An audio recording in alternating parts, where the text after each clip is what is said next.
നടത്തിക്കൊണ്ടിരിക്കുകയാണ്. അമേരിക്ക ഇങ്ങനെ വൻകിട രാജ്യങ്ങൾ ഈ യുദ്ധത്തിന് മൂർച്ച കൂട്ടിക്കൊണ്ടിരിക്കുകയാണ്.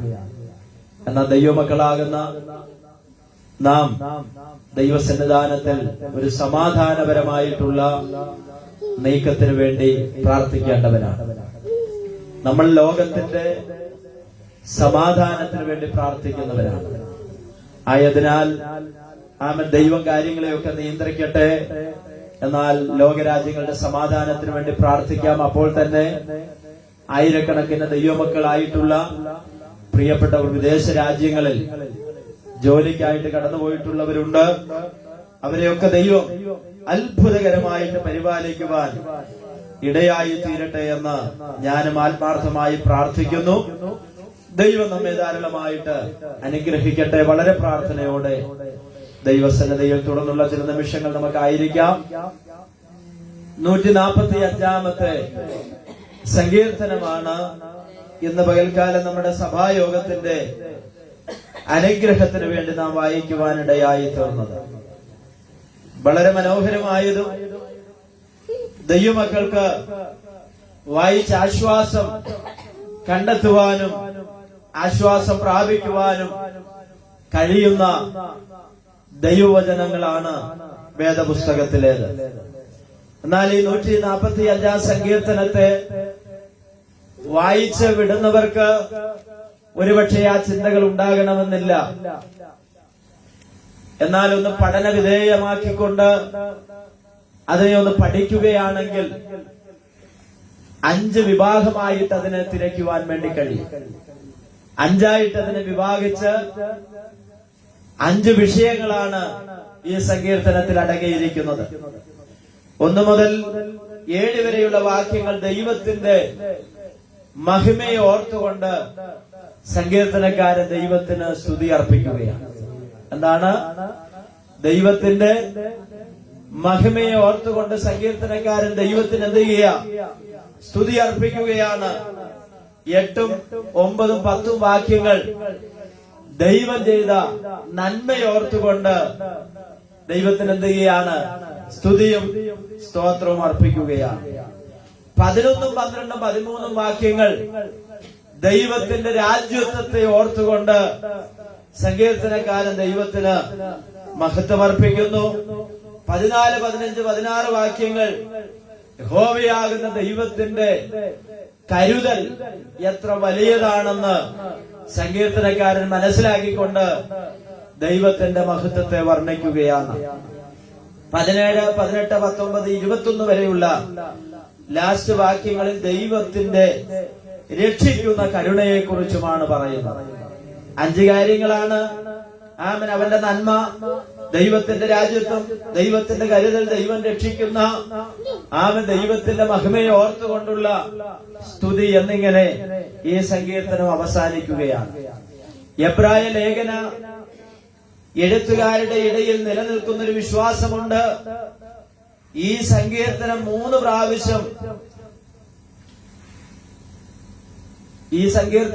പ്രാവശ്യം ആവർത്തിച്ച് വായിക്കുന്നവർ ഭാഗ്യവാന്മാരാണെന്ന് എബ്രായരുടെ ഇടയിൽ ഒരു വിശ്വാസമാണ്. എന്താണ്? 145 സങ്കീർത്തനം ആവർത്തിച്ച് 3 പ്രാവശ്യം വായിച്ചാൽ അതൊരു ഭാഗ്യമാണെന്ന് അവരുടെ ഇടയിൽ നിലനിൽക്കുന്ന ഒരു വിശ്വാസമാണ്. വെളിപ്പാട് പുസ്തകത്തിൽ ഇങ്ങനെയാണ് പറയുന്നത്: ഈ പുസ്തകം വായിക്കുന്നവൻ, ഇത് പ്രമാണിക്കുന്നവൻ, ഇത് വായിച്ച് കേൾപ്പിക്കുന്നവൻ, ഇതനുസരിക്കുന്നവൻ എല്ലാവരും ആരാണ്? ഭാഗ്യവാന്മാരാണ്. സ്തോത്രം. Price the Lord. അപ്പോൾ ദൈവവചനം വായിക്കുന്നത് ഒരു അനുഗ്രഹമാണ്, അത് പ്രമാണിക്കുന്ന ഒരു അനുഗ്രഹമാണ്. 1, 2 വാക്യങ്ങളിൽ എടുത്തു പറയുന്ന 2 പദമുണ്ട്.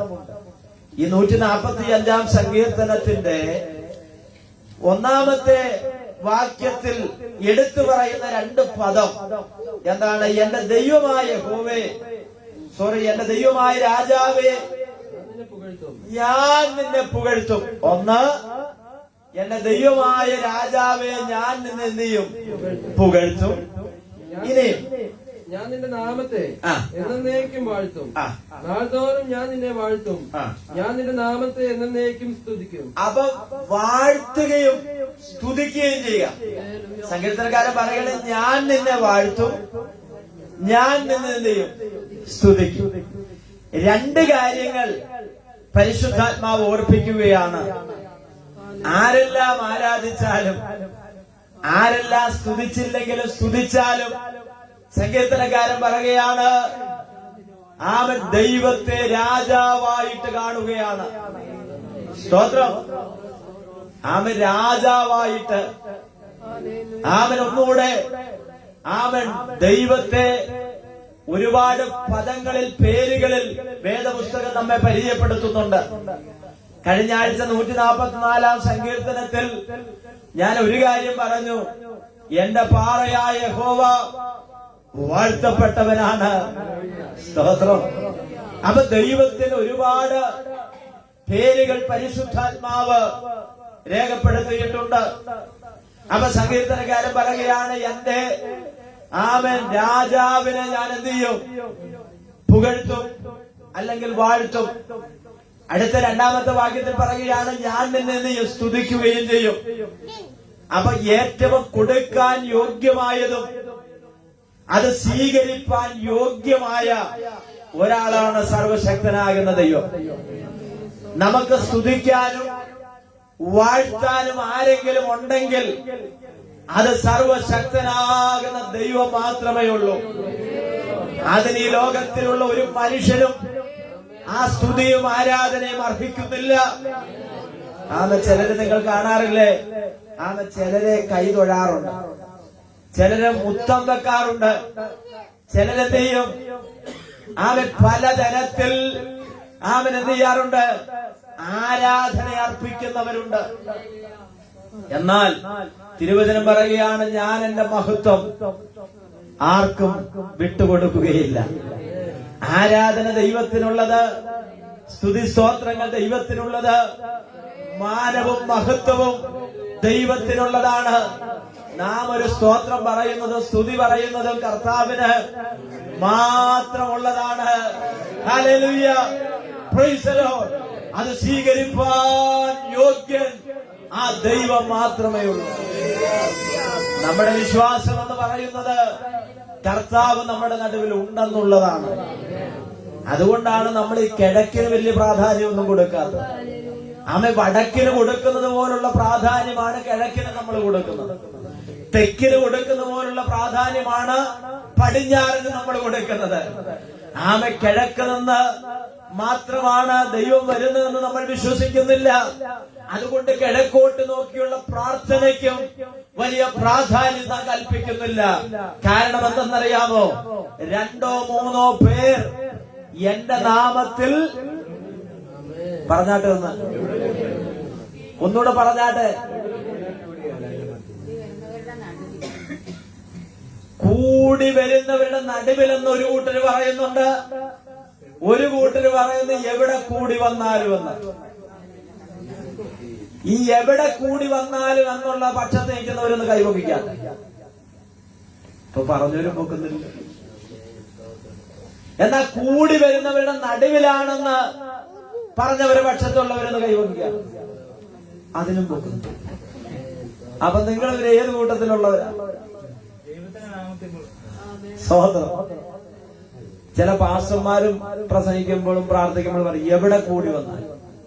ഞാനൊന്ന് തെറ്റ് തിരുത്തുക കേട്ടോ. കഴിഞ്ഞ ആഴ്ച നമ്മൾ പറഞ്ഞപ്പോ പത്രോസേ നീ ഇപ്പോഴും പറയാ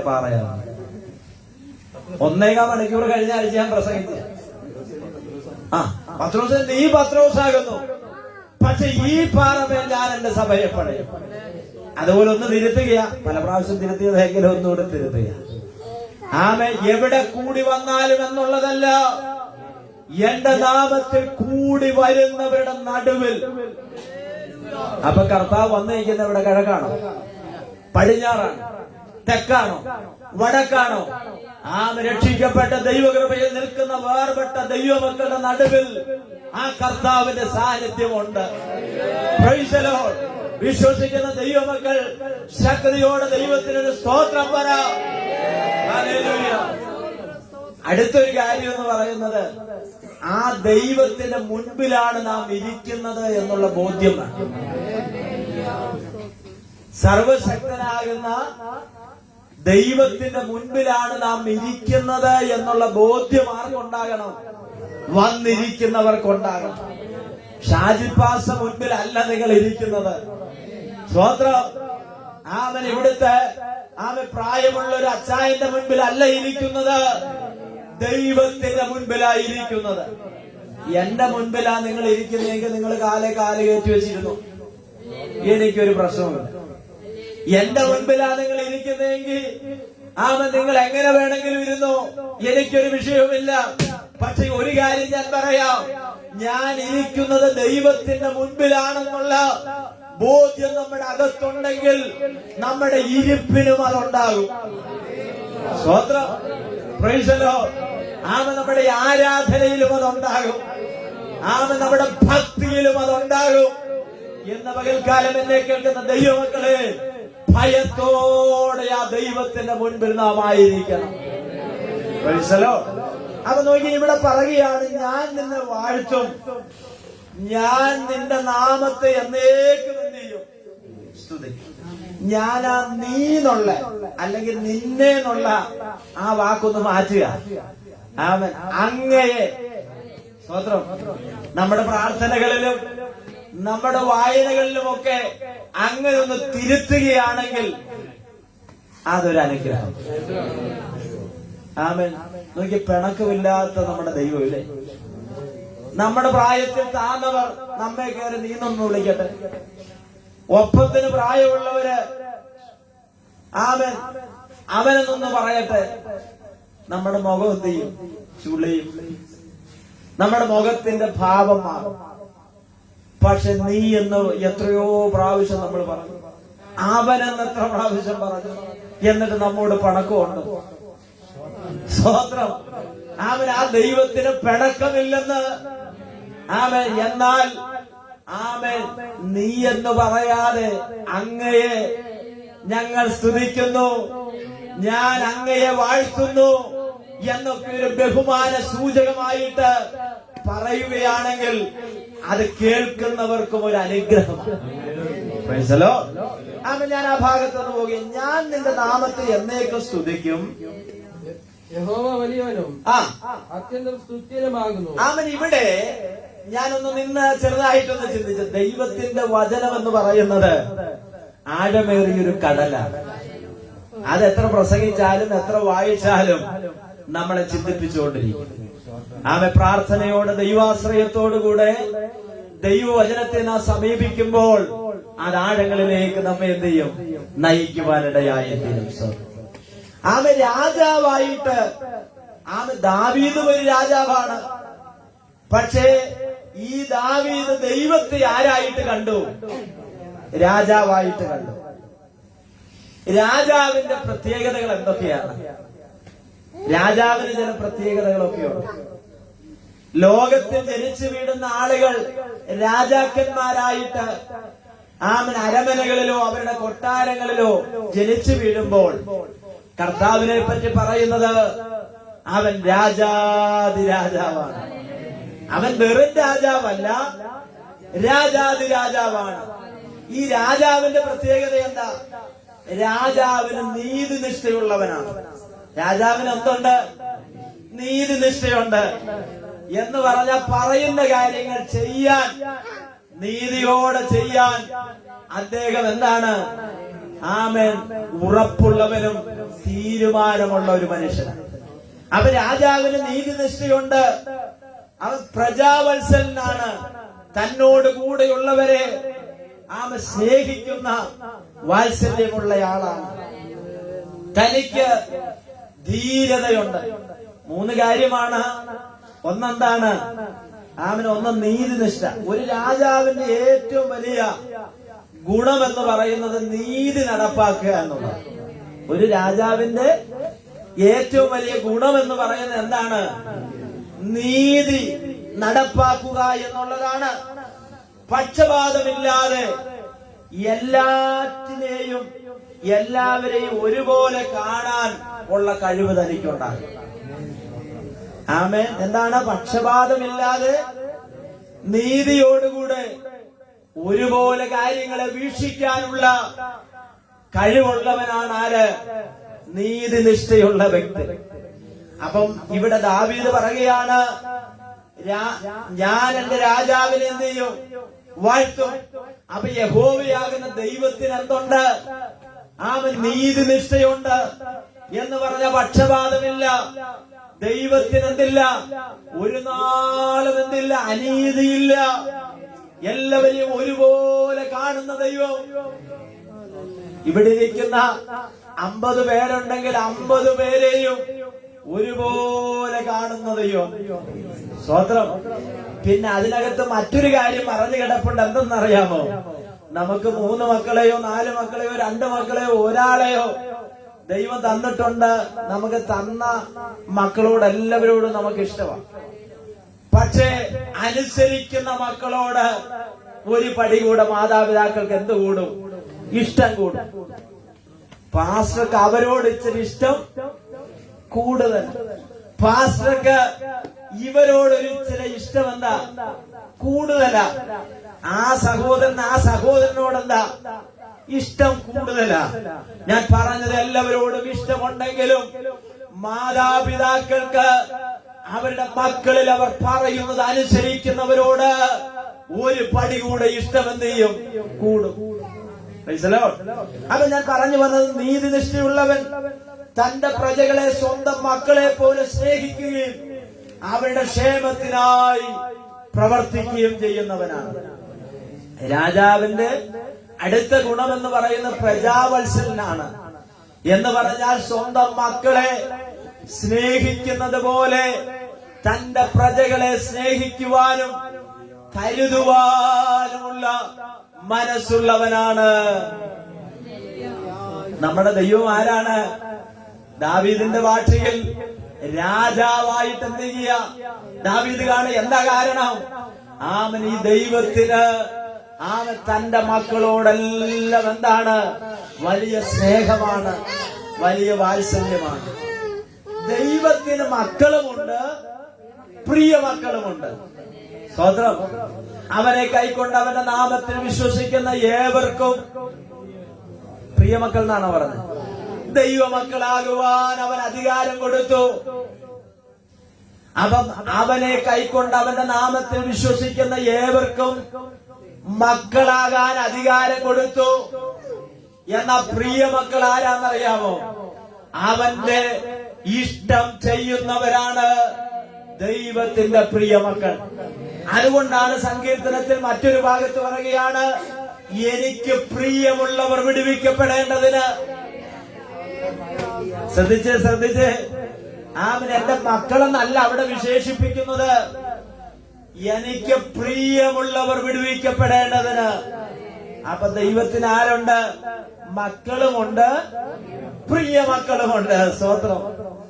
ആമേൻ. അപ്പോൾ ഇവിടെ പറയുകയാണ് പ്രജാവത്സലനാണ്. അടുത്തത് രാജാവിന് എന്തുണ്ട്?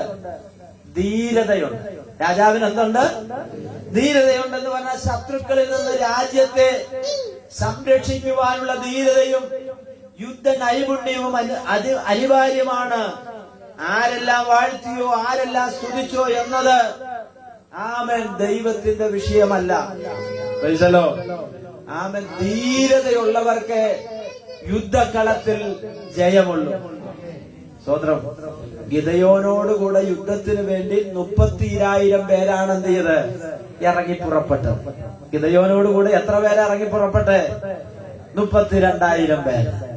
അപ്പൊ തമ്പുരാൻ പറയുകയാണ്, ഗിദയോനെ, ഈ വലിയൊരു പുരുഷാരത്തെ കൊണ്ട്, അല്ലെങ്കിൽ ഈ വലിയ ഇത്രയും പോകുന്ന പട്ടാളക്കാരെ കൊണ്ട് നീ പോണ്ട. അപ്പൊ ഗിദയോൻ പറയുകയാണ്, പിന്നെ എങ്ങനെ? അപ്പൊ തമ്പുരാൻ പറഞ്ഞു, അവൻ നദിയുടെ കരയിലേക്ക് കൊണ്ടുപോയി അവിടെ നായ നക്കി കുടിക്കുന്നത് പോലെ വെള്ളം നക്കി കുടിക്കുന്ന എത്ര പേരുണ്ടോ അവരെ മാത്രം നീ യുദ്ധത്തിന് കൊണ്ടുപോയാൽ മതി. സ്വതന്ത്രം. അങ്ങനെ 32,000 പേരും പോയെങ്കിലും നായ വെള്ളം നക്കി കുടിക്കുന്നത് പോലെ വെള്ളം കുടിച്ചത് എത്ര പേരെയുള്ളൂ?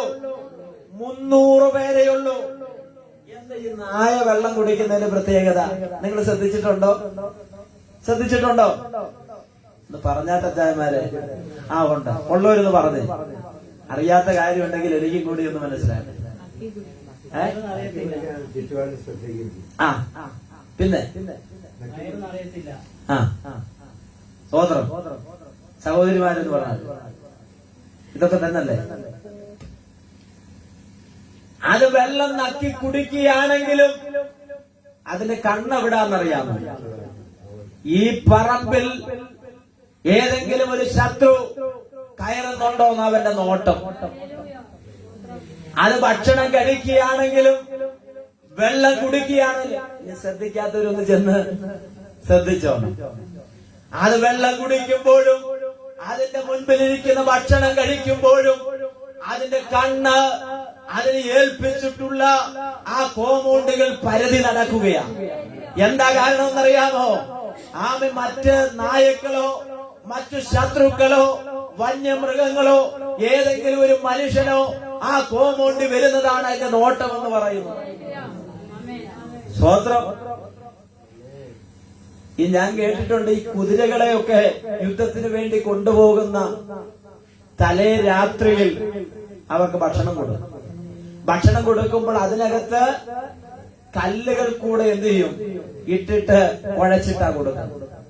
അങ്ങനത്തെ ഒരു ദ്രോഹം ചെയ്യേണ്ട കാര്യമുണ്ട്. എന്തിനാണെന്നറിയാമോ? ഈ കല്ലിട്ട് കൊടുത്തില്ലെങ്കിൽ ഇത് വാരി വലിച്ചെന്ത് ചെയ്യും? തിന്നിട്ട് കിടന്നുറങ്ങും. എന്നാൽ ഇതിന്റെ ഉറക്കം നഷ്ടപ്പെടുത്താൻ വേണ്ടി ആ ഭക്ഷണത്തിന്റെ ഉള്ളിൽ എന്ത് ചെയ്തിരിക്കുക? പ്രത്യേക തരത്തിലുള്ള അതിന് തിന്നാൻ പാടില്ലാത്ത ചില കല്ലുകൾ കൂടെ ചേർത്തിട്ടിരിക്കുക. കാരണം ഇത് തെരഞ്ഞ് അതിന്റെ മുൻപിലുള്ള ഭക്ഷണമെല്ലാം തിന്നു തീരുമ്പോൾ നേരം വെളുക്കും. അന്ന് രാവിലെ യുദ്ധത്തിന് കൊണ്ടുപോയാൽ വിജയം ഉറപ്പാണെന്ന് കുതിരയുടെ ഉടമസ്ഥൻ അറിയാം. സ്തോത്രം. യുദ്ധത്തിന് പോകുന്നവർ ഉറങ്ങിയിട്ട് എഴുന്നേറ്റ് പോയാൽ നീ ഉറക്കപ്പെച്ച് ചെന്ന് യുദ്ധക്കളത്തിൽ നിന്ന് ശത്രുവിന്റെ വാള് നിന്റെ കഴുത്തിൽ പതിക്കും. ഇന്ന് പകൽക്കാലം ഞാൻ വിളിച്ചു പറയാം, ഞാനും നിങ്ങൾ യുദ്ധക്കളത്തിൽ നിൽക്കുന്ന ആത്മീക പോരാളികളാണ് ഞാനും നിങ്ങളും. സ്തോത്രം. ഉറക്കം നമുക്ക് ആവശ്യമാണ്, ഉറക്കം നമുക്ക് വേണം. പക്ഷേ ആത്മാവിൽ ഞാനും നിങ്ങളും ഒരുക്കമുള്ളവരായിരിക്കണം.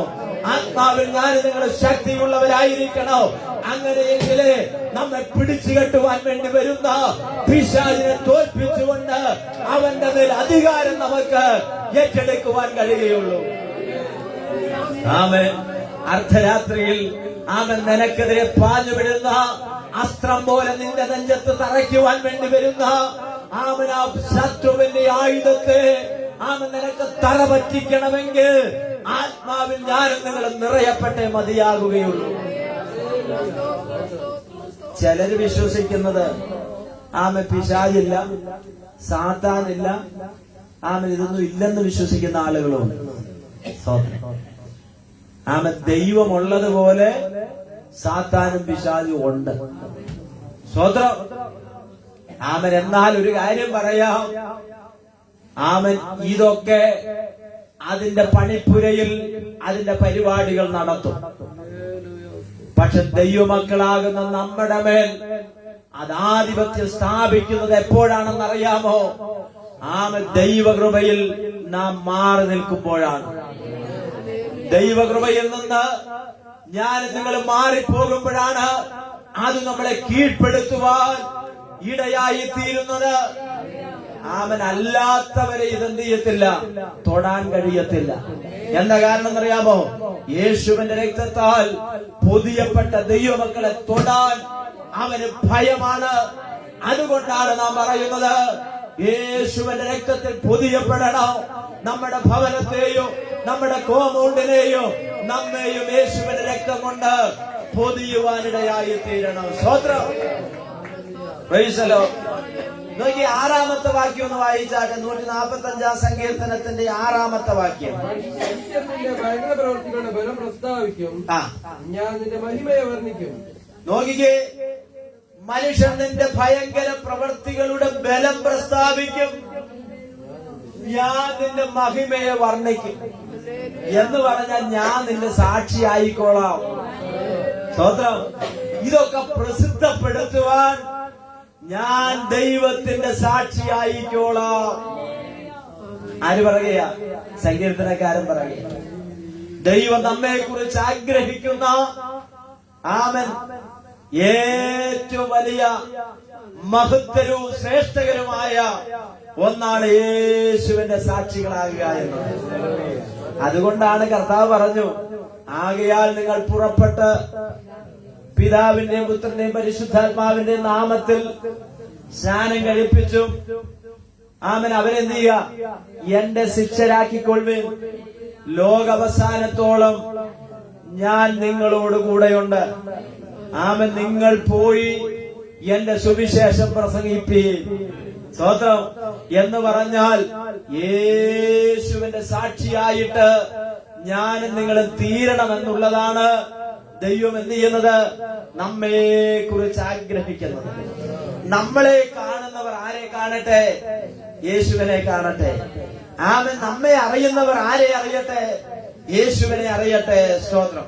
ഇനി നോക്കി 8-9 വാക്യം ഒന്ന് വായിച്ചേ. 8-9 വാക്യം. യഹോവ കൃപയും കരുണയും, നോക്കി, യഹോവ കൃപയും കരുണയും ദീർഘക്ഷമയും മഹാദയും ഉള്ളവൻ. അടുത്തൊന്നും. യഹോവ എല്ലാവർക്കും നല്ലവൻ. യഹോവ എല്ലാവർക്കും ആരാണ്? നല്ലവനാണ്. യഹോവ കൃപയുള്ളവൻ. 2 പറയുകയാണ്, യഹോവ കരുണയുള്ളവൻ.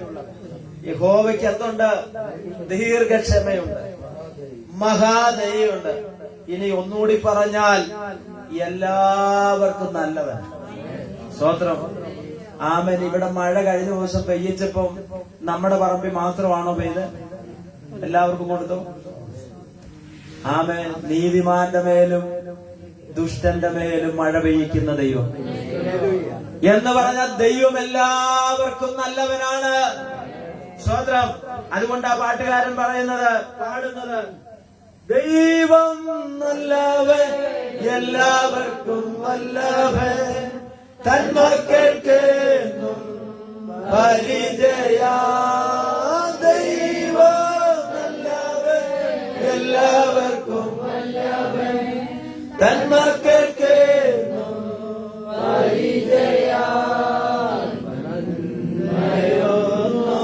മുടക്കുകയില്ല, നേരായി നടപ്പവർക്ക് നന്മയൊന്നും മുടക്കുകയില്ല, നേരായി നടപ്പ. അപ്പൊ ദൈവം എല്ലാവർക്കും നല്ലവനാണ്. ദൈവത്തെ ആർക്കും ഒരു ദോഷവും പറയാനില്ല. ഇന്ന് വരെ ദൈവം എന്ത് ദോഷമാണ് നമുക്ക് ചെയ്തിട്ടുള്ളത്? ദൈവം ആർക്കും ഒരു ദോഷവും ചെയ്തിട്ടില്ല. ദൈവം നമ്മളെ ഇങ്ങനെയാണ് യാക്കോബിന്റെ ലേഖനത്തിൽ പറയുന്നു, ദൈവം ദോഷങ്ങളാൽ നമ്മെ എന്ത് ചെയ്യുന്നില്ല? പരീക്ഷിക്കുന്നില്ല. ആരെങ്കിലും പരീക്ഷിക്കപ്പെടുന്നുണ്ടെങ്കിൽ അവൻ സാത്താനാലാണ് പരീക്ഷിക്കപ്പെടുന്നത്. അപ്പം നമ്മുടെ ഉള്ളിൽ ന്യായമായൊരു സംശയം വരും.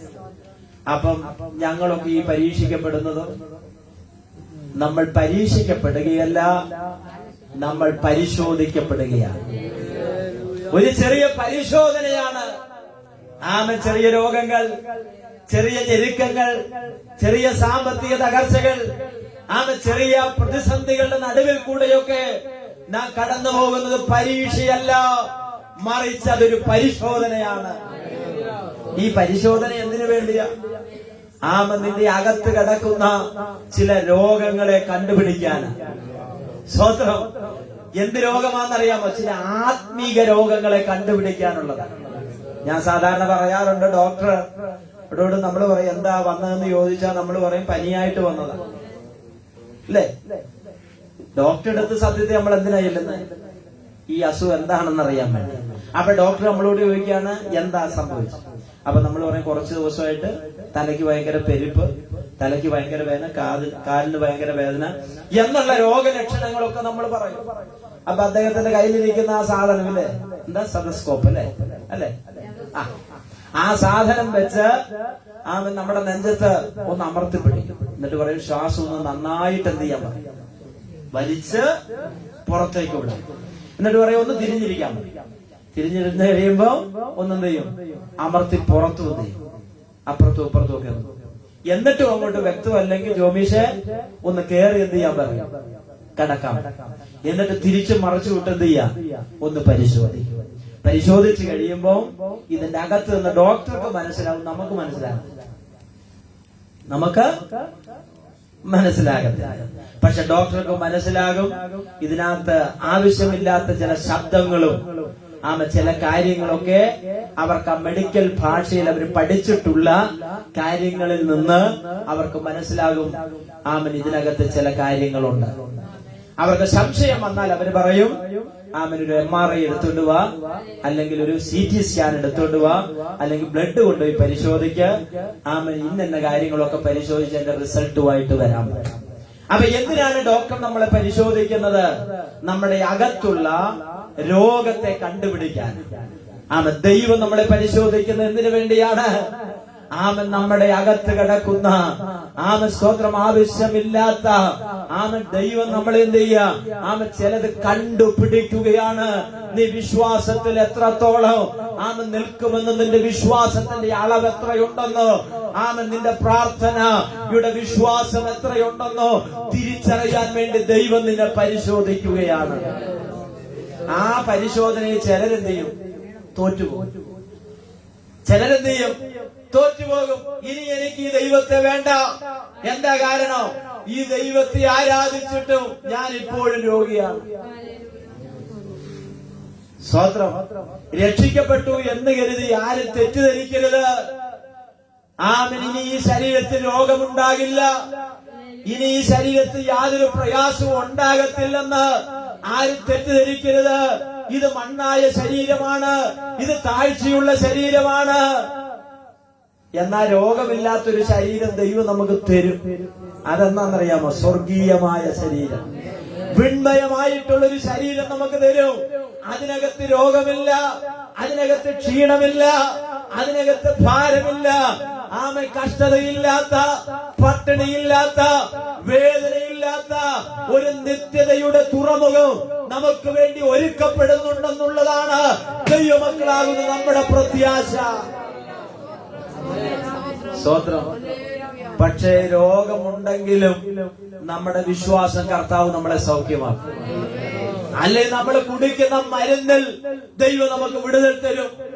അല്ലെങ്കിൽ നമ്മൾ ചെയ്യുന്ന സർജറി മൂലം ദൈവം അതിന് സൗഖ്യം തരും. ദൈവം എന്നെ കൈവിടത്തില്ല, ദൈവം എന്നെ ഉപേക്ഷിക്കത്തില്ല, ദൈവം എന്നെ ഉപേക്ഷിക്കത്തില്ല എന്നുള്ള ആഴമേറിയൊരു വിശ്വാസം നമ്മുടെ അകത്തുണ്ടായിരിക്കും. അതുകൊണ്ട് എത്ര പ്രതിസന്ധി വന്നാലും, എത്ര വെല്ലുവിളി വന്നാലും, എത്ര നഷ്ടം വന്നാലും, എത്ര കഷ്ടം വന്നാലും ഇതിനകത്ത് തന്നെ പിടിച്ചു നിൽക്കുന്നതിന്റെ കാരണം നാട്ടുകാർ പറയുന്നത് പോലെ നമുക്ക് അമേരിക്കയിൽ നിന്ന് ഡോളർ വരാനില്ല, ഗൾഫിൽ നിന്ന് ദിറംസ് വരാനില്ല, ആരും നമ്മളെ സഹായിക്കാനില്ല. പക്ഷെ അതിന്റെ നടുവിലോ ഈ വിശ്വാസത്തിന് വേണ്ടി നിൽക്കുന്നതിന്റെ കാരണം പൗലോസ് പറയുകയാണ്, കഷ്ടതയോ പട്ടിണിയോ വാളോ ഉപദ്രവമോ എന്തെന്റെ ജീവിതത്തിൽ വന്നാലോ ഈ ക്രിസ്തുവിന്റെ സ്നേഹത്തിൽ നിന്ന് എന്നെ വേർപിരിക്കുവാൻ കഴിയുകയില്ല. മറ്റുള്ളവർക്കൊരു തെറ്റിദ്ധാരണയുണ്ട്. ഒരു ഞായറാഴ്ച ആരാധനയ്ക്ക് വന്നാൽ നമ്മൾ ഇവിടുന്ന് ഏതാണ്ട് കൊടുക്കുമെന്ന്. നമ്മൾ ഉള്ളത് ഇങ്ങോട്ട് എന്ത് ചെയ്യാ, വാങ്ങുക. പക്ഷെ മറ്റുള്ള ആളുകൾ പറയുന്നത് എന്താ, നമുക്കൊരു ആരാധനയ്ക്ക് വന്നാൽ ഇത്ര രൂപ എന്ത് ഇങ്ങോട്ട് തരുമോ. അതാ തെറ്റിദ്ധാരണ. സ്വോത്രം. ഇവിടെ കൊടുക്കുന്നേ വാങ്ങുന്നതൊന്നും പരിപാടിയില്ല. നമ്മുടെ വിശ്വാസം, ക്രൈസ്തവ ക്രിസ്തീയ വിശ്വാസം എന്ന് പറയുന്നത് മരണത്തിനപ്പുറത്ത് നിത്യമായൊരു ഭവനമുണ്ട്.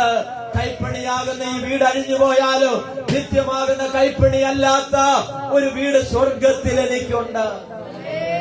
Price the Lord. ഹല്ലേലൂയ. നോക്കിയേ 14-ാമത്തെ വാക്യം. വീഴുന്നവരൊക്കെയും യഹോവ താങ്ങുന്നു. വീഴുന്നവരെയൊക്കെയും യഹോവ താങ്ങുന്നു. കുഞ്ഞിരിക്കുന്നവരൊക്കെയും അവൻ നിർത്തുന്നു. രണ്ട് കാര്യമാണ്. ഒന്ന്, വീഴുന്നവരെയൊക്കെയും യഹോവ എന്ത് ചെയ്യുന്നു? താങ്ങുന്നു. കുനിഞ്ഞിരിക്കുന്നവരെ എന്ത് ചെയ്യുന്നു? നിവർത്തുന്നു. നമുക്ക് താങ്ങാൻ അറിയാം അല്ലെ? ചിലപ്പോ നമ്മള് നല്ല താങ്ങൊക്കെ കൊടുക്കും. പക്ഷെ ആ താങ്ങിന്റെ കാര്യമല്ല ഇവിടെ പറയുന്നത്. ആമ വീഴുന്നവരെ താങ്ങുന്നൊരു ദൈവം. ആമ നിലംബരിജാകാതെ വണ്ണോ ദൈവത്തിന്റെ വലിയ കരം നിന്നെ താങ്ങി നടത്തിയ എത്രയോ അനുഭവങ്ങളുണ്ട്. ആമേൻ. വീഴാതെ വണ്ണം നമ്മെ താങ്ങുന്നൊരു ദൈവം. ഈ താങ്ങിന് ഒരാളുണ്ടെങ്കിൽ ഒരു ആശ്രയം അല്ലെ? താങ്ങാൻ ഒരാളുണ്ടെങ്കിൽ ശരിയാണ്. ഇപ്പൊ അച്ചായന്മാരുള്ളത് കൊണ്ട് അവരുടെ വിലയൊന്നും അമ്മാമ്മമാർക്ക് എന്ത് ചെയ്യത്തില്ല, അറിയത്തില്ല. അമ്മാമ്മമാരുള്ളത് കൊണ്ടും അച്ചായന്മാർക്ക് അതിന്റെ വിലയും അറിയത്തില്ല. പക്ഷെ ഒന്നും ഇല്ലാതെ വരട്ടെ. ഇല്ലാതെ വന്നവരുടെ അനുഭവങ്ങളും നമുക്ക് നന്നായിട്ട്. ഞാൻ പറഞ്ഞതിന്റെ കാരണം, താങ്ങാൻ ഒരാളുണ്ടെങ്കിൽ നമുക്ക് എന്താണ്. ഞാൻ ചോദിക്കട്ടെ, നമ്മൾ ഇവിടുന്ന് തിരുവനന്തപുരത്തോട്ട് പോകുമ്പോ ഒറ്റയ്ക്ക് പോകുന്നതാണോ അത് ഒരാളും കൂടി ഉള്ളതാണോ നല്ലത്? ഒന്ന് പറഞ്ഞാട്ടെ. ഒരാളും കൂടി ഉണ്ടെങ്കിൽ ഒരു ധൈര്യം. എന്താ കാരണം? നമ്മുടെ മനസ്സിനൊരു ധൈര്യമാണ്. എനിക്ക് എന്തെങ്കിലും പറ്റിയാൽ എന്റെ കൂടെ ഒരാളുണ്ട്. സ്തോത്രം. അപ്പൊ തമ്പുരാൻ പറയുകയാണ്, വീഴുന്നവരെയൊക്കെയും താങ്ങുന്നു. ഈ നമ്മുടെ പറമ്പിലൊക്കെ വാഴയുണ്ടല്ലേ, അത് കൊലച്ച് കനം തൂങ്ങുമ്പോ നമ്മൾ എന്ത് ചെയ്യും? ചെറിയൊരു നാട്ടവും അല്ലെ? ഇവിടെ എന്താ പറയുന്നത്? മുട്ടുകൂടും. എന്തിനാന്നറിയാമോ? അതിനെ ഇങ്ങനെ താങ്ങി നിർത്തിയിരിക്കുക. കാറ്റ് വരും, ചില പ്രശ്നങ്ങളൊക്കെ എന്ത് ചെയ്യും? വരും. ഈ വാഴക്കല വിളഞ്ഞ് വലിപ്പം വെക്കുന്നതിനനുസരിച്ച് ഇതിന്റെ പിണ്ടി, ഇതിന്റെ നെൽപ്പന്തി വളഞ്ഞു വരും. അപ്പൊ അത് അപകടത്തിലാണ് പോകുന്നത്. അതിനെന്ത് ചെയ്യാണ്? ബുദ്ധിയുള്ള കൃഷിക്കാരൻ നല്ല കവട്ടയുള്ള, നല്ല ഉറപ്പുള്ള ഒരു കഴുക്കോലതി, നല്ലൊരു മുട്ട് താങ്ങിക്കൊടുത്തു കഴിഞ്ഞാൽ അത് വിളഞ്ഞ പരുവമാകുന്നിടം വരെ അത് ആ മുട്ടിൽ താങ്ങി നിൽക്കുകയാണ്. എന്തൊരാശ്വാസം! ഇന്ന് പകൽക്കാലം പറയാം, ആമൻ, നിനക്ക് താങ്ങാൻ ഒരിടമുണ്ട്. നിന്നെ താങ്ങുന്ന ഒരുവനുണ്ട്, സർവശക്തനാകുന്ന ദൈവം. ആമൻ. ആമൻ ഒരു 10 മിനിറ്റ് നമ്മുടെ കൈ ഉയർത്തിപ്പിടിക്കാൻ നമുക്ക് പറ്റൂ? എന്തിനു പറയുന്നു? ആരാധിക്കുമ്പോ നമുക്ക് സന്തോഷം വരുമ്പോ കൈ ഉയർത്തി എന്ത് ചെയ്യാം? അപ്പോഴും ഉയർത്താത്ത ആൾക്കാരുണ്ട്. ഉയർത്തത്തില്ല. സ്വതന്ത്രം. എന്നാ ഡോക്ടർ പറയുകയാണ്, ഈ എല്ല് തമ്മിൽ ജോയിന്റ് ശരിയാകണമെങ്കിൽ നിന്റെ കൈ എന്ത് ചെയ്യണം? കെട്ടിത്തൂക്കിയിട്ടോ, അല്ലെങ്കിൽ എന്ത് ചെയ്തോണം? ഷോൾഡറെ കൂടെ കഴുത്തെ കൂടെ ഒരു കെട്ടി ഇങ്ങനെ ഇട്ട് കഴിഞ്ഞ് അത് തെറ്റിദ്ധരിക്കരുത്. എത്ര ദിവസം വേണമെങ്കിലും നമ്മൾ ഇടും. എന്താ കാരണം? നമ്മുടെ കൈ ശരിയാണ്, നമ്മുടെ അസ്ഥി ശരിയാകണം. റേഷൻ കടയിൽ ചെന്നാൽ, മാവേലി ചെന്നാൽ, ആധാറിന് ഫോട്ടോ എടുക്കാൻ ചെന്നാൽ മണിക്കൂറുകൾ ചിലപ്പോൾ നിൽക്കേണ്ടി വരും. നടുവേനയുള്ള അമ്മാമ്മ അവിടെ നിന്നേ പറ്റുകയുള്ളൂ, അച്ഛന് നിന്നേ പറ്റുകയുള്ളൂ. അപ്പൊ നമുക്ക് ദാഹമില്ല, അപ്പൊ നമുക്ക് വിശപ്പില്ല. എങ്ങനെങ്കിലും ആധാർ കിട്ടിയാൽ മതി. സ്വോത്രം.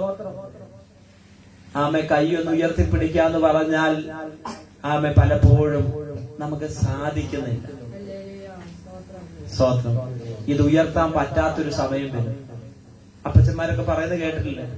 ഇന്നും നമ്മുടെ മൈലാമ്പഴത്ത് അപ്പച്ചൻ പറഞ്ഞു, തല കറങ്ങുക, കാല് വിറയ്ക്കുന്നുണ്ട്, കൈ വിറയ്ക്കുന്നുണ്ട്. സ്വോത്രം. ഇതൊക്കെ വിറയ്ക്കുന്നൊരു സമയം വരും. അപ്പൊ കൈ നമ്മൾ പറഞ്ഞാൽ കേൾക്കത്തില്ല കേട്ടോ. ഇപ്പൊ കേൾക്കും. കേൾക്കുന്ന സമയത്ത് കർത്താവിന് സ്തോത്രം ചെയ്തോണോ? ആമേൻ. സ്തോത്രം. ആമേൻ. ആരോഗ്യമുള്ളപ്പോൾ ദൈവത്തിന് സ്തോത്രം ചെയ്യുക, ആരോഗ്യമുള്ളപ്പോൾ ദൈവത്തിന് മഹത്വം കൊടുക്കുക. ആമൻ ആത്മീക കാര്യങ്ങൾക്ക് ശുഷ്കാന്തിയുള്ളവരായി നമ്മൾ മുൻപോട്ട് പോകണം. അപ്പൊ നോക്കിയേ, ഈ തമ്പുരാന്റെ കൈക്കൊരു കഴപ്പുമില്ല.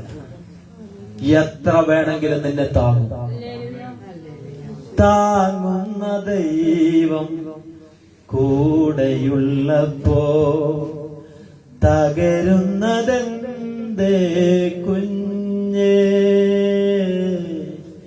താങ്ങുന്ന ദൈവം കൂടെയുള്ളപ്പോ തളരുന്നതെന്തേ കുഞ്ഞേ? അപ്പൊ താങ്ങുന്നൊരു ദൈവമുണ്ട്.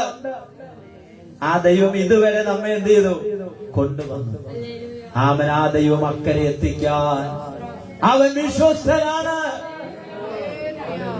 ഇവിടം വരെ നമ്മെ ആ ദൈവം കൊണ്ടുവന്നെങ്കിൽ അവൻ ഇനി വന്നത്രയും പോണം. അപ്പച്ച, വന്നത്രയും ദൂരം ഇനി പോകണ്ട.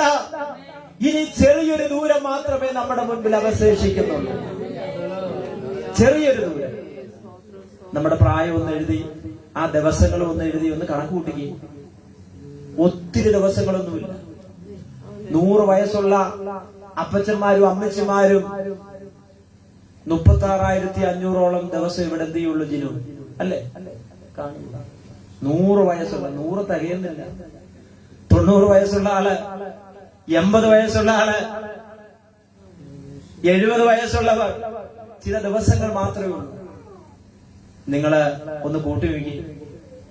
ഇനി എത്ര ദിവസം മാത്രമേ ഉള്ളൂ നമ്മുടെ മുൻപ്? ആമ വിരലിൽ എണ്ണി, ആമ നമ്മുടെ മനസ്സുകൊണ്ട്, നമ്മുടെ തലച്ചോറുകൾ കൊണ്ട് കണക്ക് കൂട്ടാകുന്ന ചില ദിവസങ്ങൾ മാത്രമേ നമ്മൾ ഇവിടെ ഉള്ളൂ. നമ്മളിവിടെ പരദേശിയാണ്. ഒരു ദിവസം ഇവിടം വിട്ട് പോയേ പറ്റുകയുള്ളൂ. ഇവിടം വിട്ട് പോയേ പറ്റുകയുള്ളൂ. പക്ഷെ പോകുന്ന സ്ഥലത്തെ കുറിച്ചൊരു അറിവ് നമുക്കുണ്ടാകണം. അതാണ് സുവിശേഷം നമുക്ക് നൽകി തരുന്നത്. അതാണ് ദൈവത്തിന്റെ വചനം നമുക്ക് നൽകി തരുന്ന അറിവെന്ന് പറയുന്നത്. പോകുന്ന സ്ഥലത്തെ കുറിച്ചുള്ള അറിവാണ്. അതിനിങ്ങനെയൊക്കെയുള്ള സെറ്റപ്പുകൾ ദൈവം നമുക്ക് എന്ത് ചെയ്തിരിക്കുക? ഒരുക്കി തന്നിരിക്കുക. വീഴുന്നവരെ ഒക്കെയും താങ്ങുന്നു. അടുത്ത് പറയുകയാണ്, കുനിഞ്ഞിരിക്കുന്നവരെ അവൻ നിവർത്തുന്നു. സ്തോത്രം.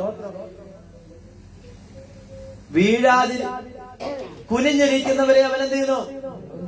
നിവർത്തുന്നു. ഈ പൊതുവായി നമ്മൾ ചിന്തിച്ചാല് ഈ കുനിഞ്ഞിരിക്കുന്നവന്റെ പിന്നിൽ ചില കാരണങ്ങളുണ്ട്. എന്താ? ഞാൻ അതിനെപ്പറ്റി ഒന്ന് ചിന്തിച്ചു. ഇവിടെ കർത്താവ് പറയാണ്, വചനം പറയാണ്, കുനിഞ്ഞിരിക്കുന്നവരെ. അപ്പൊ ഈ കുനിഞ്ഞിരിക്കാൻ കാരണമുണ്ടല്ലോ. എന്താ കാരണം? ഒന്ന്, മനുഷ്യന്റെ ചിന്താഭാരം. എന്താ? അവന്റെ ചിന്തയും ആ ചിന്ത കൊണ്ടുണ്ടാകുന്ന ഭാരവുമാണ് അവനെ എന്ത് ചെയ്യുന്നത്? കുനിഞ്ഞിരിക്കും. സ്തോത്രം. പക്ഷെ തമ്പുരാൻ പറയുകയാണ്, കുനിഞ്ഞിരിക്കുന്നവരെ അവൻ എന്ത് ചെയ്യുന്നു? നിവർത്തുന്നു. സ്തോത്രം. അത് ഞാൻ പറയാം. അടുത്തത് ബഹുമാനം കൊണ്ട് കുനിഞ്ഞിരിക്കുന്നവരുണ്ട്. എന്നേക്കാൾ പ്രായമുള്ള ആള് അല്ലെങ്കിൽ ബഹുമാനം കൊടുക്കേണ്ട ആളാണെന്ന് തിരിച്ചറിഞ്ഞിട്ട് ബഹുമാന സൂചകമായിട്ട് പിന്നെ ചിലര് അഭിനയിക്കുന്നവരും ഉണ്ട്. ഞാൻ അങ്ങോട്ട് വരാം. ചിലര് ക്ഷീണവും ദുഃഖവും ഒക്കെ നിമിത്തം ചെയ്യും കുനിഞ്ഞ്. അപ്പൊ 3 കാര്യങ്ങളാണ്. ഒരുപാട് കാര്യങ്ങളുണ്ട്. അതിൽ 3 എടുത്തിട്ടുള്ളൂ. 12 മണിയാകുമ്പോ നമ്മൾ എന്ത് ചെയ്യണം? സ്വതന്ത്രം.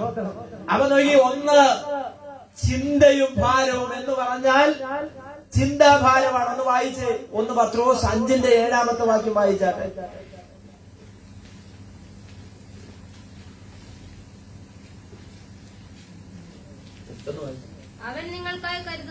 അവൻ നിങ്ങൾക്കായി കരുതുന്നതാകയാൽ നിങ്ങളുടെ സകല ചിന്താകുലവും. അപ്പൊ തല കുനിഞ്ഞിരിക്കാനുള്ള 1ാമത്തെ കാര്യം എന്താണ്? ചിന്ത. ഞാൻ സാധാരണ പറയുന്നത് പോലെ നമ്മൾ ഇവിടെ ഇരിക്കുന്നെങ്കിലും നമ്മുടെ ചിന്തിപ്പിച്ചുകൊണ്ടിരിക്കുന്ന ഒരുപാട് കാര്യങ്ങളുണ്ട്. ആ ചിന്ത നമ്മളെ എന്ത് ചെയ്യുക? ഭാരപ്പെടുത്തി. അതുകൊണ്ടാ ചിന്ത. അപ്പൊ ഒരു മനുഷ്യന്റെ തലയെ കുനിയിപ്പിക്കുന്നത് എന്താണ്? അവന്റെ ചിന്താഭാരം. അല്ലാതെ ചുമ്മാതെ അവനെന്ത് ചെയ്യും? ഒരു രസത്തിന് എന്ത് ചെയ്യല്ല, ഒരു രസത്തിന് കുനിഞ്ഞിരിക്കുകയല്ല. അവന്റെ ചിന്താഭാരം കൊണ്ട് അവന് തലയുയർത്തി നിൽക്കുവാൻ കഴിയുന്നില്ല.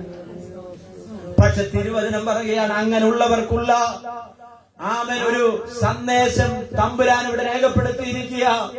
അവൻ നിങ്ങൾക്ക് വേണ്ടി കരുതുന്നതാകയാൽ നിങ്ങളുടെ സകല ചിന്താകുലവും. ഇതാരാ പറയുന്നത്? പത്രോസ് പറയും. ഒരു ദിവസം ഗന്നസരേത്ത് തടാകത്തിൽ വല വീശി ഒന്നും കിട്ടാതെ വല കഴുകി തിരിച്ചു പോകാൻ വേണ്ടി നിരാശനായിരിക്കുന്ന ആ രാത്രിയിൽ കർത്താവ് അവിടെ വന്നു. അല്ലേ? കർത്താവ് വന്നിട്ട് ശീമോൻ പത്രോസിന്റെ പടകിൽ ആര് കയറി? കർത്താവ് കയറി. അവിടെ പല പടകുകളും ഉണ്ടായിട്ടും ആരുടെ പടകിൽ കയറി? ശീമോൻ പത്രോസിന്റെ പടകിൽ കയറി. എന്നിട്ട് പത്രോസ് നിങ്ങൾക്ക് അറിയാവുന്ന ഭാഗമാ. എന്നിട്ട് പറയുകയാണ്, ശീമോനെ അല്പം അങ്ങോട്ട് നിന്റെ പടക് നീക്കാൻ പറഞ്ഞു. അല്പം അങ്ങോട്ട് പടക് നീക്കാൻ പറഞ്ഞു. പടക് നീക്കി പത്രോസ് പറയുകയാണ്, നാഥ, രാത്രി മുഴുവനും ഞങ്ങൾ അധ്വാനിച്ചിട്ടും ഞങ്ങൾക്കൊന്നും കിട്ടിയില്ല. ആ രാത്രിയിലെ ഉറക്കുളപ്പ്, ആ രാത്രിയിലെ മഞ്ഞും കാറ്റും, ആ കടലിൽ നിന്നുള്ള എല്ലാവിധമാകുന്ന പ്രതിസന്ധികളും നേരിട്ട് ഉറക്കമുളച്ച ഒരു രാത്രി മുഴുവനും അധ്വാനിച്ചിട്ടും ഒന്നും കിട്ടാത്ത നിരാശയുടെ രാത്രി. കർത്താവ് പറയുകയാണ്, അല്പം മാറ്റി നീ ആഴങ്ങളിലേക്ക് വല വീശുക. പത്രോസിന്റെ ജീവിതത്തിൽ നിരാശയുടെ രാത്രി ഒട്ടും മറക്കാൻ പറ്റാത്തതാ. നിരാശയോടുകൂടി വീട്ടിലിനി എന്താ ചെന്ന് പറയുക? പിള്ളാരടക്കം പത്രോസ് വിവാഹം കഴിച്ചാണ്, മക്കള് ഉള്ളവരാ. സ്വത്രം. അതുകൊണ്ടാണ് പത്രോസിന്റെ അമ്മായിയമ്മയ്ക്ക് എന്ത് ചെയ്തു? അപ്പൊ ആളെന്ത് ചെയ്ത? വിവാഹിതനാണ്. നമ്മുടെ ചില പള്ളിയിലൊക്കെ പഠിപ്പീരെന്താ പഠിപ്പീര്? അവരെ വിവാഹം കഴിക്കാൻ പാടില്ല. എന്നാ ബൈബിൾ പറയുകയാണ്, അധ്യക്ഷൻ എത്ര ഭാര്യയുടെ? ഏക ഭാര്യയുടെ ഭർത്താവായിരിക്കും. സ്തോത്രം. അപ്പൊ അധ്യക്ഷൻ ഏക ഭാര്യയുടെ ഭർത്താവായിരിക്കണമെന്ന് തിരുവചനം എന്ത് ചെയ്യുന്നു? പറയുന്നു. എന്നാൽ ഭൂതാത്മാക്കൾ കൊണ്ട് ചിലർ അതിനെ വിലക്കുന്നു. എന്ത് കയറിയിട്ട് അത് വിലക്കുന്നത്?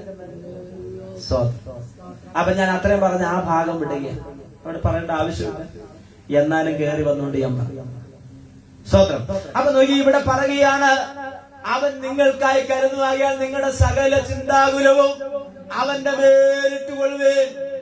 അവന് ഒന്നും കിട്ടിയില്ല എന്ന് പറഞ്ഞിട്ടു പത്രോസ് പറയുകയാണ്, നിന്റെ വാക്കിന് സ്തോത്രം, എങ്കിലും നിന്റെ വാക്കിന് ഞങ്ങൾ എന്ത് ചെയ്യാം? വലയിറക്കാം. എന്നിട്ട് പത്രോസ് വലയിറക്കി പെരുത്ത മീൻകൂട്ടം ആർക്ക് കിട്ടി? വല മാറ്റിയോ? പടക് മാറ്റിയോ? സ്ഥലം മാറിയോ? ഇല്ല. അവിടെ തന്നെ ദൈവം പ്രവർത്തിച്ചു. ഇന്നൊരു ദൂത് നിങ്ങൾ ഏറ്റെടുത്തോ? നിങ്ങൾ പാർക്കുന്ന ഇടത്ത്, നിങ്ങൾ ആരാധിക്കുന്ന സഭയിൽ, നിങ്ങൾ ജോലി ചെയ്യുന്ന സ്ഥാപനത്തിൽ, നിങ്ങൾ നടത്തുന്ന ബിസിനസ്സിൽ നന്മ തരാൻ ദൈവത്തിന് കഴിയുമെന്ന് വിശ്വസിക്കുന്നവരാ കരമുയർത്തി ദൈവത്തിന് സ്തോത്രം ചെയ്യൂ. ഹല്ലേലൂയ. ദൈവം നമ്മളെ അനുഗ്രഹിക്കുന്ന ദൈവം, ദൈവം നമ്മളെ മാനിക്കുന്ന ദൈവമാണ്. ദൈവം നമുക്ക് വേണ്ടി വഴികൾ തുറക്കുന്ന ദൈവമാണ്. അതിന് രണ്ടു പക്ഷമില്ല. സ്തോത്രം. അത് സംശയിക്കണ്ട. അപ്പൊ ഇവിടെ പറയുകയാണ്, നിങ്ങളുടെ സകല ചിന്താകുലവും അവന്റെ മേലിട്ടുകൊള്ളുവേ. അവൻ നിങ്ങളെ എന്ത് ചെയ്യും? വായിച്ചാണ് പോയത്. അവൻ നിങ്ങൾക്കായി കരുതുന്നാകയാൽ നിങ്ങളുടെ സകല ചിന്താകുലവും. സ്തോത്രം. സംഭവമൊക്കെ പാസ ഞങ്ങൾക്കറിയാം. പാസേക്കാൾ കൂടുതൽ പ്രാവശ്യം ഞങ്ങൾ ഇത് എന്ത് ചെയ്തിട്ടുണ്ട്? വായിച്ചിട്ടുണ്ട്. പക്ഷെ ഒറ്റ കാര്യം, ഞങ്ങളിത് ഏൽപ്പിക്കുന്നില്ല, ഇട്ടുകൊടുക്കുന്നില്ല. ഞങ്ങൾ തന്നെ ചുമന്നുകൊണ്ടിരിക്കും. ഞങ്ങൾ തന്നെ ഇത് ചുമന്നുകൊണ്ട് പോവുക. പണ്ട് അമ്മച്ചി കാളവണ്ടി കയറി കഥ നിങ്ങൾക്ക് അറിയാമല്ലോ അല്ലെ? അരി ചുമന്ന് പോകുന്ന അമ്മച്ചിയെ ആ പാവപ്പെട്ട മനുഷ്യൻ എന്നാ പിന്നെ കയറി ഇരുന്നോട്ടെ, പഠിക്കൽ ഇറക്കാമെന്ന് കരുതി കാളവണ്ടി കയറ്റിയത്. 10 കിലോ അരി അമ്മച്ചിയുടെ ചുമലിലുണ്ടായിരുന്നു. കയറി ഇരുന്നിട്ട് തിരിഞ്ഞ് കുറച്ചങ്ങോട്ട് പോയി കഴിഞ്ഞപ്പോ കാളവണ്ടിക്കാരൻ നോക്കിയപ്പോ അമ്മച്ചി വീണ്ടും എന്ത് ചെയ്തിരിക്കുക, ഈ അരി ഇതുവരെ താഴെ വെച്ചിട്ടില്ല. വണ്ടിയെ കയറി എന്നുള്ള സത്യം, സ്തോത്രം. പക്ഷെ ഇതുവരെ എന്ത് ചെയ്തിട്ടില്ല, ഇറക്കി വെച്ചിട്ടില്ല. ദൈവത്തിന്റെ കരങ്ങളിൽ സമ്പൂർണമായി ഫലമേൽപ്പിച്ചു കഴിഞ്ഞാൽ നീ ഫ്രീയാ. ഞാൻ ചോദിക്കട്ടെ, ചിന്തിച്ചുകൊണ്ടിരുന്നിട്ട് എന്തെങ്കിലും നേടിയോ? ചിന്തിച്ചുകൊണ്ടിരുന്നിട്ട് ഭാരപ്പെട്ടുകൊണ്ടിരുന്നിട്ട് എന്തെങ്കിലും നേടാൻ കഴിഞ്ഞോ? ഇന്ന് പകലിൽ ദൈവത്തിന്റെ ആത്മാവിടിരിക്കുന്ന എന്നോടും നമ്മളോടും സംസാരിക്കുകയാണ്. ചിന്തിച്ചുകൊണ്ട് ഭാരപ്പെട്ടുകൊണ്ട് ഇരിക്കാനല്ല, ദൈവകരങ്ങളിൽ ഏൽപ്പിച്ചു കൊടുത്ത് അതിന്മേൽ മഞ്ഞും മടിയും അയച്ച് ദൈവം വിടുതലയക്കാൻ ശക്തനാണ്. ഹല്ലേലൂയ. പക്ഷെ തുഴയുന്നുണ്ട്, പക്ഷെ തുഴയുന്നത് ഇതിന്റെ കെട്ടഴിച്ചിട്ട് വേണം തുഴയാൻ. ഒരിക്കലും ഒരു മനുഷ്യൻ എന്ത് ചെയ്യാം, അവൻ ഈ പടക് തുഴഞ്ഞുകൊണ്ടുവന്ന് ജോലി ചെയ്യാം. അവൻ ഭയങ്കര തുഴച്ചില്ല, തുഴഞ്ഞിട്ടൊന്നും എവിടെ എത്തുന്നില്ല. നേരം വെളുത്ത് നോക്കിയപ്പോൾ അബദ്ധം മനസ്സിലായത്, കെട്ടഴിച്ചിട്ടില്ല. സ്വത്രം ആന തുഴയുന്നു എന്നുള്ളത് ശരിയാണ്. പക്ഷെ ഈ ബന്ധിക്കപ്പെട്ടിരിക്കുന്ന ഈ ബന്ധനത്തെ അഴിക്കാതെ നീ എത്ര തുഴഞ്ഞാലും നിനക്ക് അക്കരെ എത്താൻ പറ്റില്ല. ചിലര് മിടുക്കന്മാരായിട്ടിരിക്കുന്ന എനിക്കൊരു ബന്ധനമില്ലെന്ന് പറയുക. ചെന്ന് ഇരുന്ന് നോക്കണം, ഇരുന്ന് നോക്കണം ബന്ധനം ഉണ്ടോ ഇല്ലയോ എന്ന് അറിയണമെങ്കിൽ. സ്വത്രം. ആമൻ. ഇന്ന് പകൽക്കാലം ഞാൻ പറയാം, ആമൻ ദൈവത്തിന്റെ കൃപയിൽ ആശ്രയിച്ച് ആമൻ നാം അഴിക്കേണ്ട ബന്ധനങ്ങളെ നാം അഴിച്ചുകൊണ്ട് ആമൻ മുൻപോട്ട് പോകുമ്പോഴാണ് ദൈവം നമ്മെ സഹായിക്കുവാനിടയായിത്തീരുന്നത്. അപ്പൊ നോക്കിയേ, ആമൻ ചിന്താഭാരമാണ് ഒരു മനുഷ്യന്റെ തല എന്ത് ചെയ്യുന്നത്, കുനിക്കുന്നത്. രണ്ടാമത്തെ കാര്യം ബഹുമാന നിമിത്തം. എന്താണ് ബഹുമാന നിമിത്തം? ഞാൻ പറഞ്ഞു, തന്നേക്കാൾ ആമൻ വലിയൊരാളെ, ആമൻ അല്ലെങ്കിൽ ഗുരുക്കന്മാര്, ഇനി ഒന്നുകൂടി പറഞ്ഞ ദൈവത്തെ അല്ലേ ഒക്കെ ബഹുമാനിക്കുന്നു. ഇല്ല, നമ്മളെക്കാൾ പ്രായമുള്ളവരും ദൈവമനുഷ്യരും പിന്നെ അങ്ങനെയൊക്കെയുള്ള പ്രധാന ആളുകളെ കാണുമ്പോൾ നമ്മൾ എന്ത് ചെയ്യും? ചിലപ്പോ ആരാധിക്കുകയല്ല, ഒരു താഴ്മ കാണിക്കുകയല്ലേ. ചിലപ്പോ നമ്മൾ എഴുന്നേറ്റ് മുണ്ടൊക്കെ എന്ത് ചെയ്യും? ഇന്നിപ്പോ മുണ്ടില്ല, എഴുന്നേറ്റൊക്കെ എന്ത് ചെയ്യും? നിൽക്കും. കഴിഞ്ഞ ദിവസം ആമനൊരു ബസ് സ്റ്റാൻഡിൽ ഒരു ചെറുപ്പക്കാരി പെൺകുട്ടി എന്ത് ചെയ്യാ, രാവിലെ 8 മണി മുതല് ഇങ്ങനെ ഇരിക്കുക. അപ്പം മഫ്തി യൂണിഫോമിൽ ആ ഡ്രസ്സിൽ 2 ഉദ്യോഗസ്ഥരവിടെ, ജനമൈത്രി പോലീസ്. അവര് വന്ന് നോക്കിയപ്പം അവരെ ഒരു കടക്കാരൻ എന്ത് ചെയ്തേ, വിളിച്ചത്. അങ്ങനെ വന്നത്. അപ്പൊ പറഞ്ഞു, എന്താ ചേട്ടാ പ്രശ്നമൊന്നും? അപ്പൊ എന്താ, ആ പെൺകുട്ടിയാണ്, വേറെ പ്രശ്നമൊന്നുമില്ല. അവൾ ഇവിടെ രാവിലെ 8:30 തൊട്ട് വന്നിരിക്കും. അവളുടെ മുടി ചെമ്പിച്ചതാണ്, ഒരു ജീൻസ് ഇട്ടിട്ടുണ്ട്, ഒരു വല്ലാത്ത പരുവത്തിൽ അവിടെ ചെയ്യാം എനിക്ക് എവിടെ പോകുന്നില്ല. ബസ്സുകളൊക്കെ വരുന്നു. അപ്പൊ ഈ ജനമൈത്രി പോലീസുകാരി എന്ന് ചോദിച്ചു, അല്ല മോളെ നീ എന്താ ഇവിടെ ഇരിക്കും? അപ്പൊ അവരോട് ചോദിച്ചു, ഇത് ചോദിക്കാൻ നിങ്ങൾ ആരാന്ന്? ഇത് ചോദിക്കാൻ നിങ്ങൾ ആരാണെന്ന് ചോദിച്ചു. അപ്പൊ ഞങ്ങള് ജനമൈത്രി പോലീസ്. അങ്ങനെയാണെങ്കിൽ നിങ്ങളുടെ ഐഡന്റിറ്റി ആണ്. ഐഡന്റിറ്റി ഞങ്ങൾ അങ്ങനെ എല്ലായിടത്തും ഒന്നും എന്ത് ചെയ്യാറില്ല, കൊണ്ട് നടക്കാൻ. അപ്പൊ അവരെന്ത് ചെയ്തു, അത് വിശ്വാസമാകാൻ വേണ്ടി മറ്റൊരു കോൺസ്റ്റബിളിനെ കൂട്ടിക്കൊണ്ടു വന്ന് അദ്ദേഹം പറഞ്ഞു, ഇന്നോരാണ്. അങ്ങനെ ചോദിച്ചു, പിന്നെ നീ എന്താ ഇവിടെ ഇരിക്കുന്നത്? അപ്പോൾ ഞാൻ എന്റെ ഉപ്പായെ കാത്തിരിക്കുക, ഞാൻ എന്റെ ഉപ്പായെ കാത്തിരിക്കുക. അപ്പം സമയം 8:30 മുതല് 10 11 12 2 3 സമയം ഇങ്ങനെ പോയിക്കൊണ്ട്. അപ്പൊ പറഞ്ഞു, മോളെ നീ സത്യം പറ, എന്താ കാര്യം? അപ്പൊ ഇവിടെ പറഞ്ഞു, ഞാൻ ഉപ്പായെ തന്നെ കാത്തിരിക്കും. അപ്പൊ ഇവര് പറഞ്ഞു, പിന്നെ നിനക്ക് ആദ്യം ഇവിടെ നുണ പറഞ്ഞു, എനിക്ക് മഞ്ചേശ്വരത്തോട്ടാണ് പോകേണ്ടതെന്ന് പറഞ്ഞു. അങ്ങോട്ട് ബസ് 1 മണിക്കൂറോ കൂടുമ്പോൾ എന്ത് ചെയ്യുള്ളൂ, വരുവുള്ളൂ.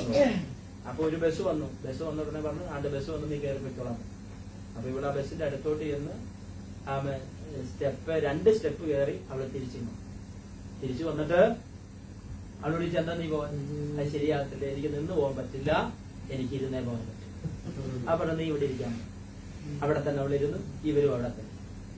അതെന്തോ കുഴപ്പമുണ്ടെന്ന് അവർക്ക് എന്ത് ചെയ്തു മനസ്സിലായി. അടുത്ത ബസ് 1 മണിക്കൂർ കഴിഞ്ഞു. അപ്പത്തേന് വന്ന് സ്റ്റാൻഡിലോട്ട് കയറിയപ്പോ തന്നെ ഈ പോലീസുകാരൻ ഓടിച്ചെന്ന് എന്ത് ചെയ്തു, സീറ്റ് ഇവിടെ കയറ്റി ഇരുത്തി വിടാം. അങ്ങനെ എന്ത് ചെയ്തു, നിനക്ക് സീറ്റ് പിടിച്ചിട്ടുണ്ട്, വന്ന് കയറിയിരുന്നു. അപ്പൊ ഇവിടെ ആ ബസ്സിന്റെ അങ്ങോട്ട് വന്ന് ബസ്സിനകത്തോട്ട് സ്റ്റെപ്പ് കയറിയിട്ട് വന്നു. ഇതിനകത്ത് കണ്ടക്ടർ ആള് ശരിയല്ല, കൂടിയ പോവുക. എന്തിനു പറയുന്നു, കുടുങ്ങി, പോലീസുകാർ കുടുങ്ങി. അവരെന്ത് ചെയ്തു, അവരോട് എന്നാ പിന്നെ നീ ഇവിടെ ഇരിക്കാൻ പറഞ്ഞു. എന്ത് ചെയ്യും? അപ്പൊ ഇവിടെ വിട്ടിട്ട് പോകാനും പറ്റും, എന്തെങ്കിലും കുഴപ്പം കാണിച്ചാൽ. അപ്പൊ നിന്റെ ഉപ്പാന്റെ നമ്പർ തരാം, ഉപ്പാന്റെ നമ്പർ തരാം. അങ്ങനെ ഇവരെന്ത് ചെയ്തു, ഉപ്പാന്റെ നമ്പർക്ക് ഫോൺ ചെയ്തപ്പോ ഉമ്മയാണ്, സ്ത്രീയാണ് എടുത്ത്. അപ്പൊ പറഞ്ഞു ഉമ്മയാണ്. അപ്പൊ ഞാനിപ്പം ഉപ്പാന്റെ കൊടുക്കാം. അപ്പൊ ഉപ്പാനോട് ചോദിച്ചു, ഉപ്പ നിങ്ങളെ കാത്താണ് നിങ്ങളുടെ മോള് ഇവിടെ ബസ് സ്റ്റാൻഡിൽ ഇരിക്കുന്നത്. അപ്പൊ പറഞ്ഞു അതെ, എന്നെ കാത്തായിരിക്കുന്നു, എന്നെ കാത്തായിരിക്കുന്നത്. അപ്പൊ ഇവർക്കത് ശരി. അങ്ങനെ എന്തിനു പറയുന്നു, ചില മണിക്കൂർ കഴിഞ്ഞപ്പോൾ ഉപ്പായും ഉമ്മായും കൂടി വരും. അപ്പം ഇദ്ദേഹം പറഞ്ഞു, അപ്പൊ ഈ ഉപ്പ ചോദിക്കുകയാണ്, എന്റെ മോൾ അവിടെ ഇരിക്കുന്നതിന് നിങ്ങൾക്ക് എന്താ പ്രശ്നം? അപ്പൊ ഞങ്ങൾക്ക് പ്രശ്നമുണ്ട്, ഞങ്ങൾ വിട്ടിട്ട് പോവില്ല. ഒന്ന് ഞങ്ങൾ പോലീസ് സ്റ്റേഷനിലേക്ക് ഈ പെൺകുട്ടിയെ കൊണ്ട് പോവാണ്. അതിലൊന്ന് രണ്ടും പറഞ്ഞ് എന്ത് ചെയ്തു, ഫോൺ വെച്ചു. ഇവര് പെൺകുട്ടിയും കൊണ്ട് എന്ത് ചെയ്തു, പോലീസ് സ്റ്റേഷനിൽ. സംഭവിച്ചൊരു സംഭവമാണ്, നിങ്ങൾ ആ ക്ലിപ്പ് കണ്ടോ ഇല്ലയോ എന്ന് എനിക്കറിയില്ല. അങ്ങനെ പോലീസ് സ്റ്റേഷനിൽ ചെന്നു കഴിഞ്ഞപ്പോ ആ പോലീസുകാരുടെ മര്യാദയ്ക്ക് ചോദിച്ചു, നിനക്ക് എന്താ വേണ്ടിയെന്ന് ചോദിച്ചു. കഴിക്കാൻ. അപ്പൊ എനിക്ക് ഒരു അറേബ്യൻ ഷവർമ. എന്താ വേണ്ടി? അറേബ്യൻ ഷവർമ. അപ്പൊ ഒപ്പമുള്ള പോലീസുകാരനോട് വന്ന്, എന്നാ പിന്നെ നീ പോയിട്ട് വാങ്ങിക്കൊണ്ട് വരാൻ. പുള്ളി കൊണ്ട് പോകാൻ നേരത്ത് പറഞ്ഞു, എനിക്കൊരു ക്യാരറ്റ് ജ്യൂസും കൂടി വേണം. എന്താ? Carrot juice. എന്ത് ചെയ്യാൻ? അപ്പൊ പറഞ്ഞു, എന്നാ പിന്നെ 3 അറേബ്യൻ ഷവർമയും നമുക്ക് ഓരോന്നും, ഇവൾക്കൊന്നും 1 ക്യാരറ്റ് ജ്യൂസും ഉണ്ട്.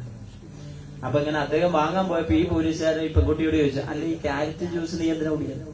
അപ്പൊ പറഞ്ഞു, ഇവളെന്ത് കൂളിംഗ് ഗ്ലാസ് ഒക്കെ വെച്ചിട്ടായിരിക്കുന്നത്, ഇവിടെ മുടിയൊക്കെ ഒന്ന് അഴിച്ചിട്ട് ഒന്നുകൂടി കെട്ടിയൊക്കെ വെച്ചിട്ട് ഗ്ലാസ് വെച്ചിട്ട് പറഞ്ഞു, ഇപ്പൊ എങ്ങനെ ഉണ്ടെന്ന്.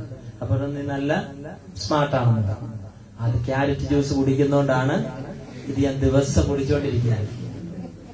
അങ്ങനെ ഈ സാധനമൊക്കെ വാങ്ങിക്കൊണ്ട് വന്ന് കഴിച്ചുകൊണ്ടിരുന്നപ്പോ ഉണ്ട് ഒരു ഓടി കാറ് ഉപ്പയും ഉമ്മയും കൂടി എന്ത് ചെയ്തു, പോലീസ് സ്റ്റേഷന്റെ അവിടെ വന്നു. ഉമ്മ വേഗം ഡോറ് തുറന്ന് മകളുടെ അടുത്തോട്ട് വന്നു. ഇവിടെ കഴിച്ചുകൊണ്ടിരുന്നിടത്തുനിന്ന് എഴുന്നേറ്റ് ഉമ്മയെ കെട്ടിപ്പിടിച്ച് ഉമ്മയൊക്കെ കൊടുത്തു. അങ്ങനെ ഇവര് പോകാൻ വേണ്ടി നിന്ന് കാറെ കയറാൻ തിരിച്ചു പോകുമ്പോ ഉപ്പ പറഞ്ഞു, നിനക്കിട്ട് ഞാൻ തരാന്ന് പറഞ്ഞു. ആരോട്? പോലീസുകാരൻ. എന്നെയാ? പോലീസുകാരുണ്ട്, എന്നെ ഞാൻ കാണിച്ചു തരാം. പോലീസുകാരനും മനസ്സിലായി ഇദ്ദേഹം പിടിപാടുള്ള. അങ്ങനെ ഓടിക്കാരെ കയറി പോയി. ഒരു അരമണിക്കൂർ കഴിഞ്ഞപ്പോ വീണ്ടും കൊണ്ട് തിരിച്ചു വന്നു. എന്നിട്ട് ചോദിച്ചു, നിങ്ങൾ ഇവക്ക് ക്യാരറ്റ് ജ്യൂസും അറേബ്യൻ ഷവർമയും വാങ്ങി കൊടുത്തു. അപ്പൊ അത് ഞങ്ങൾ വാങ്ങി കൊടുത്തു. എന്നിട്ട് അദ്ദേഹം പോക്കറ്റിൽ നിന്ന് ഒരു പിടി പൈസ എടുത്തിട്ട് എറിഞ്ഞു കൊടുത്തിട്ട് പറഞ്ഞു, ഇത് ഫ്രീ ആയിട്ടെന്നേ ഇല്ല, വേണ്ടെന്ന് പറഞ്ഞ് പോകാൻ നേരത്ത് അദ്ദേഹം ദുഃഖത്തോടെ പറയുകയാണ്, ഇവൾ ഞങ്ങളെ കാത്തിരുന്ന് എന്തിനാണെന്നറിയാമോ? MDMA ഇവൾക്ക് വേണം. ഇവൾക്ക് എന്താ വേണ്ടിയത്? അതുകൊണ്ട് ഞങ്ങൾ വന്നേക്കാം. പോലീസുകാരൻ ചെവിക്കുറ്റി നോക്കി എന്ത് ചെയ്തു, ഒരെണ്ണം കൊടുത്ത് അപ്പൊ അദ്ദേഹത്തിന്റെ മൊബൈലിൽ ചില കാര്യങ്ങളൊക്കെ എന്ത് ചെയ്തു, ഈ പോലീസുകാരനെ സങ്കടത്തോടെ കാണിച്ച്, ആ ഡോക്ടറേറ്റിന് MBBS പഠിച്ചുകൊണ്ടിരിക്കുന്ന ഒരു മകളാണ്. അവൾ MDMA എന്ന് പറയുന്ന ലഹരി പദാർത്ഥത്തിന് എന്തായി, അടിമയായി. ഇദ്ദേഹം ഗൾഫിലായിരുന്നു. മാസം ഇവൾ 5000 വേണം 10000 വേണം എന്ന് പറയുമ്പോഴത്തേക്ക് അയച്ചു കൊടുക്കും. എന്തിനു വേണ്ടി? ഈ സംഭവത്തിനായിരുന്നു, അറിഞ്ഞില്ല. അങ്ങനെ ഉമ്മ എങ്ങനെയോ ഇത് തിരിച്ചറിഞ്ഞു. അവൾക്ക് പൈസ കൊടുക്കൽ നിർത്തലാക്കി, പൈസ അയച്ചു കൊടുക്കുന്നത്. അപ്പൊ അവൾ കൂട്ടുകാരെ വിളിച്ച് പൈസ ചോദിക്കാൻ തുടങ്ങി. കൂട്ടുകാരുടെ നിന്ന് കിട്ടാതായപ്പോൾ ഇവളെന്ത് ചെയ്യുന്നറിയാമോ? ഇവള് പലയിടത്തൊന്നും അത് മോഷ്ടിക്കാൻ വേണ്ടി തുടങ്ങി. അങ്ങനെ വല്ലാത്തൊരു അവസ്ഥയിലേക്ക് പോയ മാതാപിതാക്കൾ തകർന്ന കാര്യം പറഞ്ഞ് നോക്കുകയും തലമുറകൾ വഴിതെറ്റി പോകുന്ന ഒരു വല്ലാത്ത കാലത്തിലാണ് ഞാൻ നിങ്ങളുമായിരിക്കുന്നത്. ഞാനിത് പറഞ്ഞത് എന്തിനാണെന്ന് ചോദിച്ചാൽ ഇങ്ങനെ സ്തോത്രം ബഹുമാനം കൊടുക്കാത്ത, അല്ലെങ്കിൽ ലോകത്തിന്റെ പാപത്തിലേക്ക് ഇറങ്ങിപ്പോ നമ്മുടെ കുഞ്ഞുങ്ങളൊക്കെ നല്ലതായിരിക്കും, പക്ഷെ അവരെ ഇതിലേക്ക് വലിച്ചിടയ്ക്കുന്ന ഒത്തിരി ട്രാപ്പുകൾ നമ്മുടെ ചുറ്റുപാടുകളിലുണ്ട്. സ്വതന്ത്രം. ആമൻ. അത് ആമൻ നമ്മുടെ തലമുറകളെ പിടിക്കാൻ പാടില്ല. പിടിച്ചാൽ അവരുടെ ലക്ഷ്യം തെറ്റും, അവരുടെ ജീവിതം ആമൻ പകുതി വഴിയിൽ വെച്ച് അസ്തമിക്കും, അവരുടെ ഭാവി ഇല്ലാതാകും. ആമൻ. അങ്ങനത്തെ ഒരു വല്ലാത്ത കാലത്തിലാണ്, പണത്തിനു വേണ്ടി മനുഷ്യൻ എന്തും ചെയ്യുന്ന ഒരു കാലത്തിൽ നാം എത്തിയിരിക്കുകയാണ്. അതുകൊണ്ട് നമ്മുടെ തലമുറയെ ആമൻ ദൈവവചനം പഠിപ്പിച്ച്, അവരെ പ്രാർത്ഥിപ്പാൻ പഠിപ്പിച്ച്, അവരെ ദൈവത്തിന് വേണ്ടി കൊള്ളാകുന്നവരായി നിർത്താൻ മാതാപിതാക്കൾ ആമൻ അതിന് തയ്യാറാകേണ്ടവരാണ്. നോക്കി ബഹുമാനം കൊടുക്കുക. ഇന്ന് ആമൻ സ്തോത്രം, ആമൻ ബഹുമാനം കൊടുക്കാൻ വേണ്ടി തല കുനിക്കുന്നുവെങ്കിൽ അതിന് കുഴപ്പമില്ല. പക്ഷേ ആമൻ പലരും എന്ത് ചെയ്യുകയാണ്, ആമൻ അല്ലാത്തൊരവസ്ഥയിലേക്ക് ആമൻ നിങ്ങൾ എന്താണ് കൊടുക്കുന്നത് അത് തന്നെ നമുക്ക് എന്ത് ചെയ്യും, തിരിച്ചു കിട്ടും. ആമൻ നമ്മൾ എന്താണ് കൊടുക്കുന്നത് അത് നമുക്ക് എന്ത് ചെയ്യും. ആമൻ. ബഹുമാനം കൊടുക്കേണ്ടിയവർക്ക് ബഹുമാനം കൊടുക്കണം. ആമൻ. ആദരിക്കേണ്ടവരെ ആദരിക്കണം, അനുസരിക്കേണ്ടവരെ അനുസരിക്കണം. ആമൻ. ഇത് കുഞ്ഞുങ്ങൾ വളരെ ശ്രദ്ധിക്കേണ്ട കാര്യമാണ്. മാതാപിതാക്കൾ എന്ത് ചെയ്യണം, അനുസരിക്കണം. ഇങ്ങോട്ട് വരാൻ പറഞ്ഞ പറ, ഇങ്ങോട്ട് വരാൻ പറഞ്ഞ വരണം. ഇങ്ങോട്ട് വരാൻ പറഞ്ഞ അങ്ങോട്ട് പോകരുത്. അത് ചെയ്യാൻ പറഞ്ഞാൽ അത് തന്നെ ചെയ്യാവൂ. മാതാപിതാക്കളെ അനുസരിക്കുന്ന മക്കളായി തീരും. ഞാനിപ്പോ ഈ 10 മിനിറ്റ് കൊണ്ട് ആ പെൺകുട്ടിയുടെ കഥ എന്തിനാ പറഞ്ഞെന്നറിയാം? എന്തിനാ പറഞ്ഞ? നിങ്ങൾക്ക് കേൾക്കാൻ വേണ്ടിയാ, നിങ്ങൾക്ക് കേൾക്കാൻ വേണ്ടിയാ.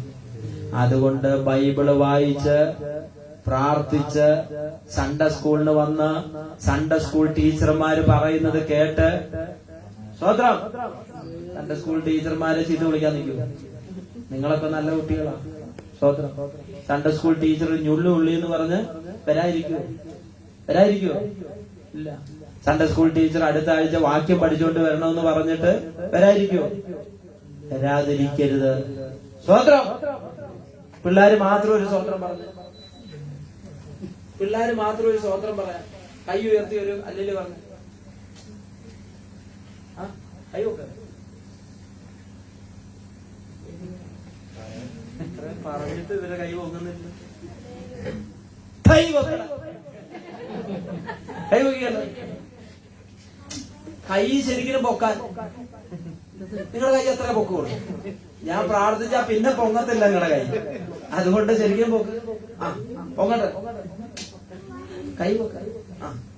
കൃപ ശരിക്കും പൊക്കിയില്ല. കൈ പൊക്ക. എടാ കൈ പൊക്കടാ. ഞാൻ തെറ്റിദ്ധരിച്ചു. ഇവര് അനുസരിക്കുന്നവരാരെന്ന എന്റെ ചിന്ത. ഇനി അല്ലല് പറഞ്ഞാട്ട് ഇവര് യോഗം കഴിഞ്ഞു കഴിഞ്ഞ ഇവരുടെ ശബ്ദം ഇതൊന്നും അല്ലല്ലോ. അല്ലേലേ പറയാ, ഉറക്കെ പറയാ.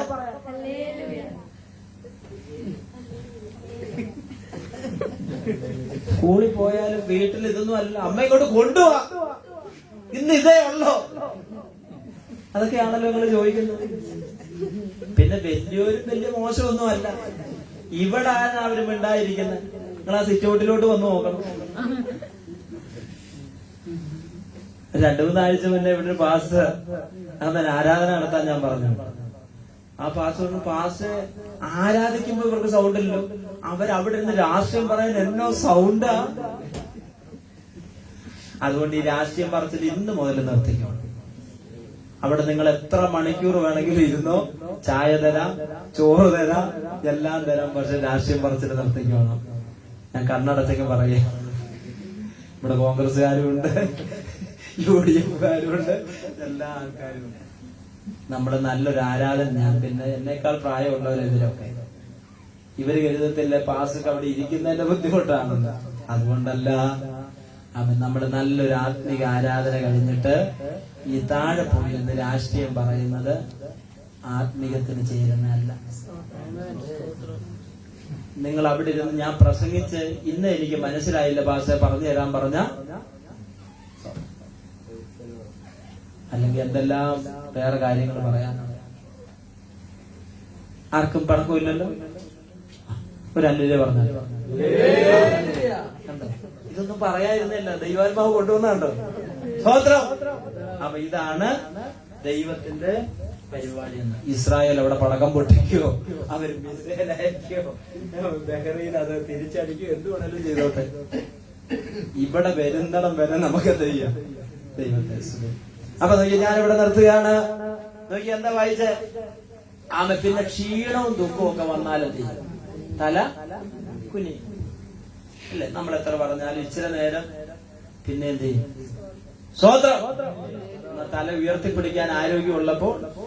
അതുകൊണ്ട് ഞങ്ങൾ പറയുന്നത് ഇങ്ങോട്ട് തന്നെ നോക്കിയിരിക്കാൻ പറയുന്നത്. വലിയ സൗന്ദര്യം ഉണ്ടായിട്ടല്ല, ഇങ്ങോട്ട് തന്നെ നോക്കിയിരിക്കാൻ പറയുന്നത് തല ഉയർത്തിപ്പിടിച്ച് ഇരിക്കാൻ വേണ്ടി. പിന്നെ നിങ്ങൾക്ക് പ്രയോജനപ്പെടുന്ന ഈ അപകർഷാബോധം കൊണ്ട് ചിലരെന്ത് ചെയ്യും? എന്താ അപകർഷാബോധം കൊണ്ട് ചിലര് തല കുനിച്ചിരിക്കുന്ന ആളുകൾ. എന്താ കാരണം എന്നറിയാമോ? അതായത് ഒരാൾക്ക് ഞാൻ അങ്ങ് തോന്നുക, എനിക്ക് മറ്റുള്ളവരുടെ അത്രയൊന്നും ഞാൻ പോരാ. നമ്മുടെ ഒരു ചിന്തയാ. ഇത് മാറണം. നമ്മുടെ അകത്ത് ചില അപകർഷാബോധം വരിക. ഇന്നവരെ പോലെ നമ്മൾ എന്ത് ചെയ്യും? താരതമ്യം ചെയ്യുക. എനിക്ക് അതുപോലെ പറ്റത്തില്ല, എനിക്ക് അവരെ പോലെ കഴിയുന്നില്ല. അതുകൊണ്ട് നമ്മൾ എന്ത് ചെയ്യാം? നമ്മുടെ ഭാഷയിൽ പറഞ്ഞ ഒന്ന് ഉൾവലിയുക. സ്തോത്രം. Price the Lord. എന്നാൽ അങ്ങനെ ഉൾവലിയുന്ന ഒരു അപകർഷാബോധം നമ്മളെ കൊണ്ടെത്തിക്കുന്ന എങ്ങോട്ടെന്നറിയാം? നമ്മുടെ തല കുനിയിക്കും. നമ്മുടെ തല കുനിയിക്കും. അപകർഷാബോധം നിങ്ങളുടെ അകത്തുണ്ടെങ്കിൽ ആരും നിങ്ങളെ പുറകിലാക്കണ്ട, നിങ്ങൾ തന്നെ പുറകിൽ പൊയ്ക്കോളും. ചിലര് കണ്ടിട്ടില്ല, ഇവിടെ ഇരിക്കുന്നവരെ കാര്യമല്ല പറഞ്ഞ്, ചിലര് എത്ര സീറ്റ് ഉണ്ടെങ്കിലും പുറകിലെ പോയിരിക്കും.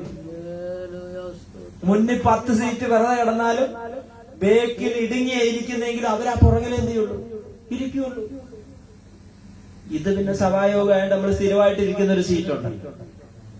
എന്നാലും നേരത്തെ വന്നില്ലെങ്കിൽ ഇപ്പൊ ജോമം വന്നിരിക്കുന്ന പോലെ മുന്നിൽ വന്ന് ഇരിക്കേണ്ടി വരും. സ്വതന്ത്രം.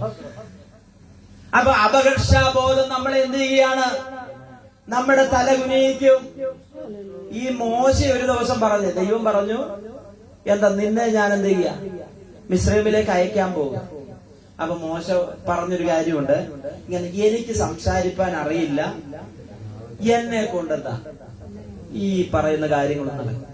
അപ്പൊ നമുക്ക് എന്ത് ചെയ്യും? ഒരു അപകർഷാബോധം. എനിക്കറിയത്തില്ല, എന്നെ കൊണ്ട് പറ്റില്ല. പീഡിപ്പിക്ക് ഒരു പാട്ട് പാടാൻ പറഞ്ഞാൽ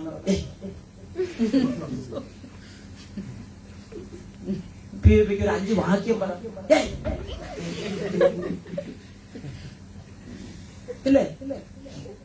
പീഡിപ്പിക്ക് ഒരു 5 മിനിറ്റ് പ്രസംഗിക്കും. വീട്ടിലെന്നോ പ്രസംഗമോ. വീട്ടിലെ അച്ചായന്മാരും നന്നായിട്ട് പ്രസംഗിക്കും, അമ്മമാരും പ്രസംഗിക്കും. പക്ഷെ വീട്ടിലുള്ളവരെ ഉണ്ടാകാം. വീട്ടില് ഉള്ളവരെ ഉണ്ടാകാൻ പാടുള്ളൂ.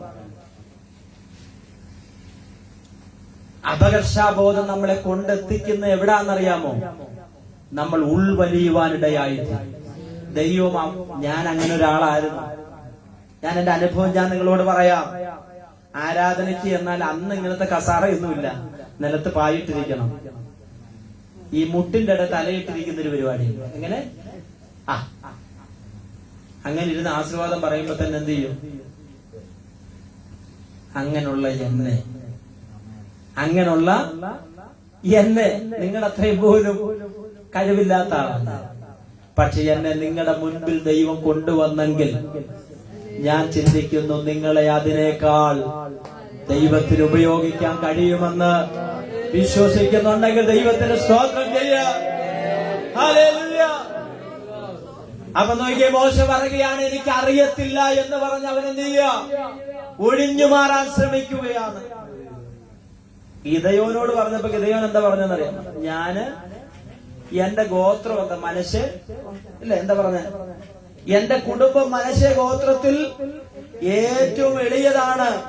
ഞാൻ എന്റെ പിതൃഭവനത്തിൽ ഏറ്റവും ചെറുതാ. ഞാൻ നിർത്താൻ പോവാ കേട്ടോ. ഗിദെയോനെ ദൈവം വിളിച്ചു.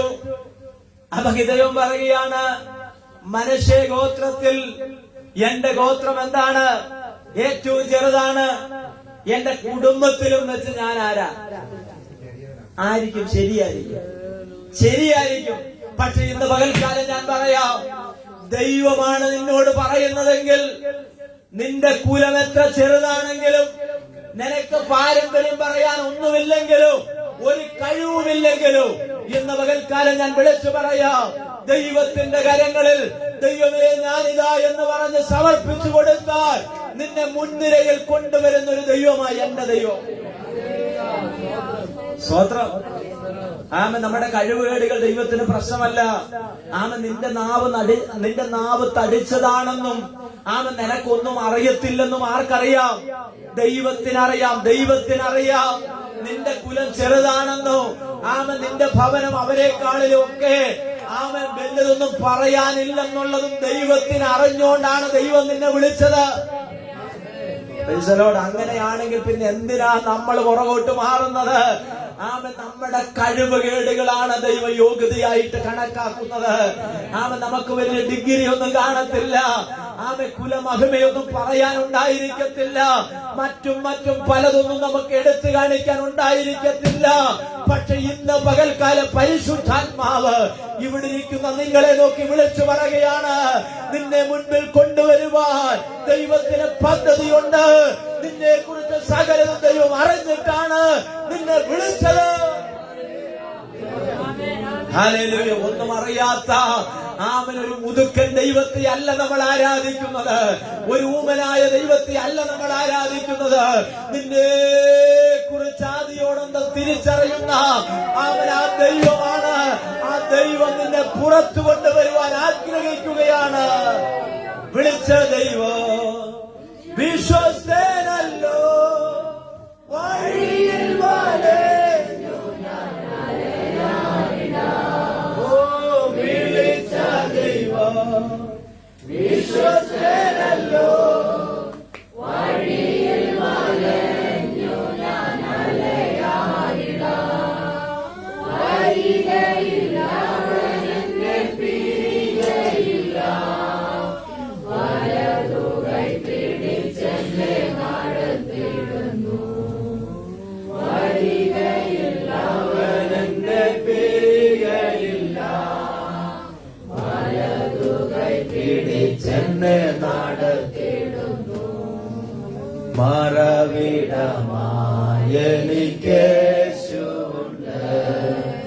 മറച്ചിടും അവനെന്നെ ചിറകടിയിൽ. മറന്നിടാതെ എന്നെ കരുതിടുവാൻ, മാറാതെ അവനെന്റെ അരികിലുണ്ട്. അപ്പനാകുന്ന കീശിന്റെ കഴുതയും അന്വേഷിച്ചുകൊണ്ട് ശൗൽ എന്ത് ചെയ്തു? ഇറങ്ങി പുറപ്പെട്ടു. ബാല്യക്കാരനെയും കൂട്ടിക്കൊണ്ട് അപ്പന്റെ കഴുത അന്വേഷിച്ചു പോകുന്ന കൂടെയുള്ള ബാല്യക്കാരൻ പറഞ്ഞു, ഇവിടെ ഒരു ദൈവ മനുഷ്യനുണ്ട്, അവന്റെ അടുക്കൽ നാം ചെന്നാൽ അപ്പന്റെ കഴുത എവിടെ പോയെന്ന് അവൻ നമുക്ക് പറഞ്ഞു തരും. നിങ്ങൾക്കറിയാമോ ചരിത്രം? ശൗലും ബാല്യക്കാരനും കൂടെ ശമൂവേലിന്റെ അടുക്കൽ ചെന്നു. ശമൂവേൽ കാര്യങ്ങൾ പറഞ്ഞു കൊടുത്തു, അവന്റെ കൂടെ താമസിപ്പിച്ചു. സംഭവിച്ചത് എന്താണ്? ഇസ്രായേലിന്റെ രാജാവായിട്ട് ശൗലിനെ അഭിഷേകം ചെയ്യുവാനിടയായി തീർന്നു. കഴിവുകേടുകൾ ഒത്തിരി ജീവിതത്തിൽ ഉണ്ടെങ്കിലും അതല്ല ദൈവം നോക്കിയത്. സമർപ്പിക്കപ്പെടുന്ന ഒരു വ്യക്തിയാണ് ദൈവത്തിന് ആവശ്യം. ഇനി നീ എനിക്ക് കഴിവില്ലെന്ന് പറയരുത്, ഇനി നീ എന്നെ കൊണ്ടാകത്തില്ലെന്ന് പറയരുത്. ഞാൻ വിളിച്ചു പറയാം, കഴിവില്ല, എന്നെ കൊണ്ട് കഴിയത്തില്ല എന്ന് പറഞ്ഞ് നീ പുറകോട്ട് മാറരുത്. പുറകോട്ട് മാറിയാൽ നീ തല കുനിച്ചിരിക്കേണ്ടി വരും. ദൈവം നമുക്ക് അവസരങ്ങൾ നൽകി തരും, ദൈവം നമുക്ക് സാധ്യതകൾ ഒരുക്കി തരും. ആ സമയങ്ങളിൽ ദൈവത്തിൽ ആശ്രയിച്ച് മുൻപോട്ട് വരുവാനിടയായി തീരും. എന്റെ വിഷയം തീർന്നത് കൊണ്ടല്ല, സമയം മുൻപോട്ട് പോയത് കൊണ്ട് ഞാനിവിടെ അവസാനിപ്പിക്കുക. വീഴുന്നവരെ താങ്ങുന്ന ദൈവം, കുനിഞ്ഞിരിക്കുന്നവരെ നിവർത്തുന്ന ദൈവം. അടുത്ത ആഴ്ച നമുക്ക് അതിന്റെ ബാക്കിയുള്ള ഭാഗം ചിന്തിക്കാം. ഈ വചനങ്ങളാണ്. ദൈവം നമ്മെ എല്ലാവരെയും അനുഗ്രഹിക്കട്ടെ എന്ന് പ്രാർത്ഥിച്ച് ദൈവസന്നിധിയിരിക്കുന്നു. കുഞ്ഞുങ്ങൾ മുൻപോട്ട്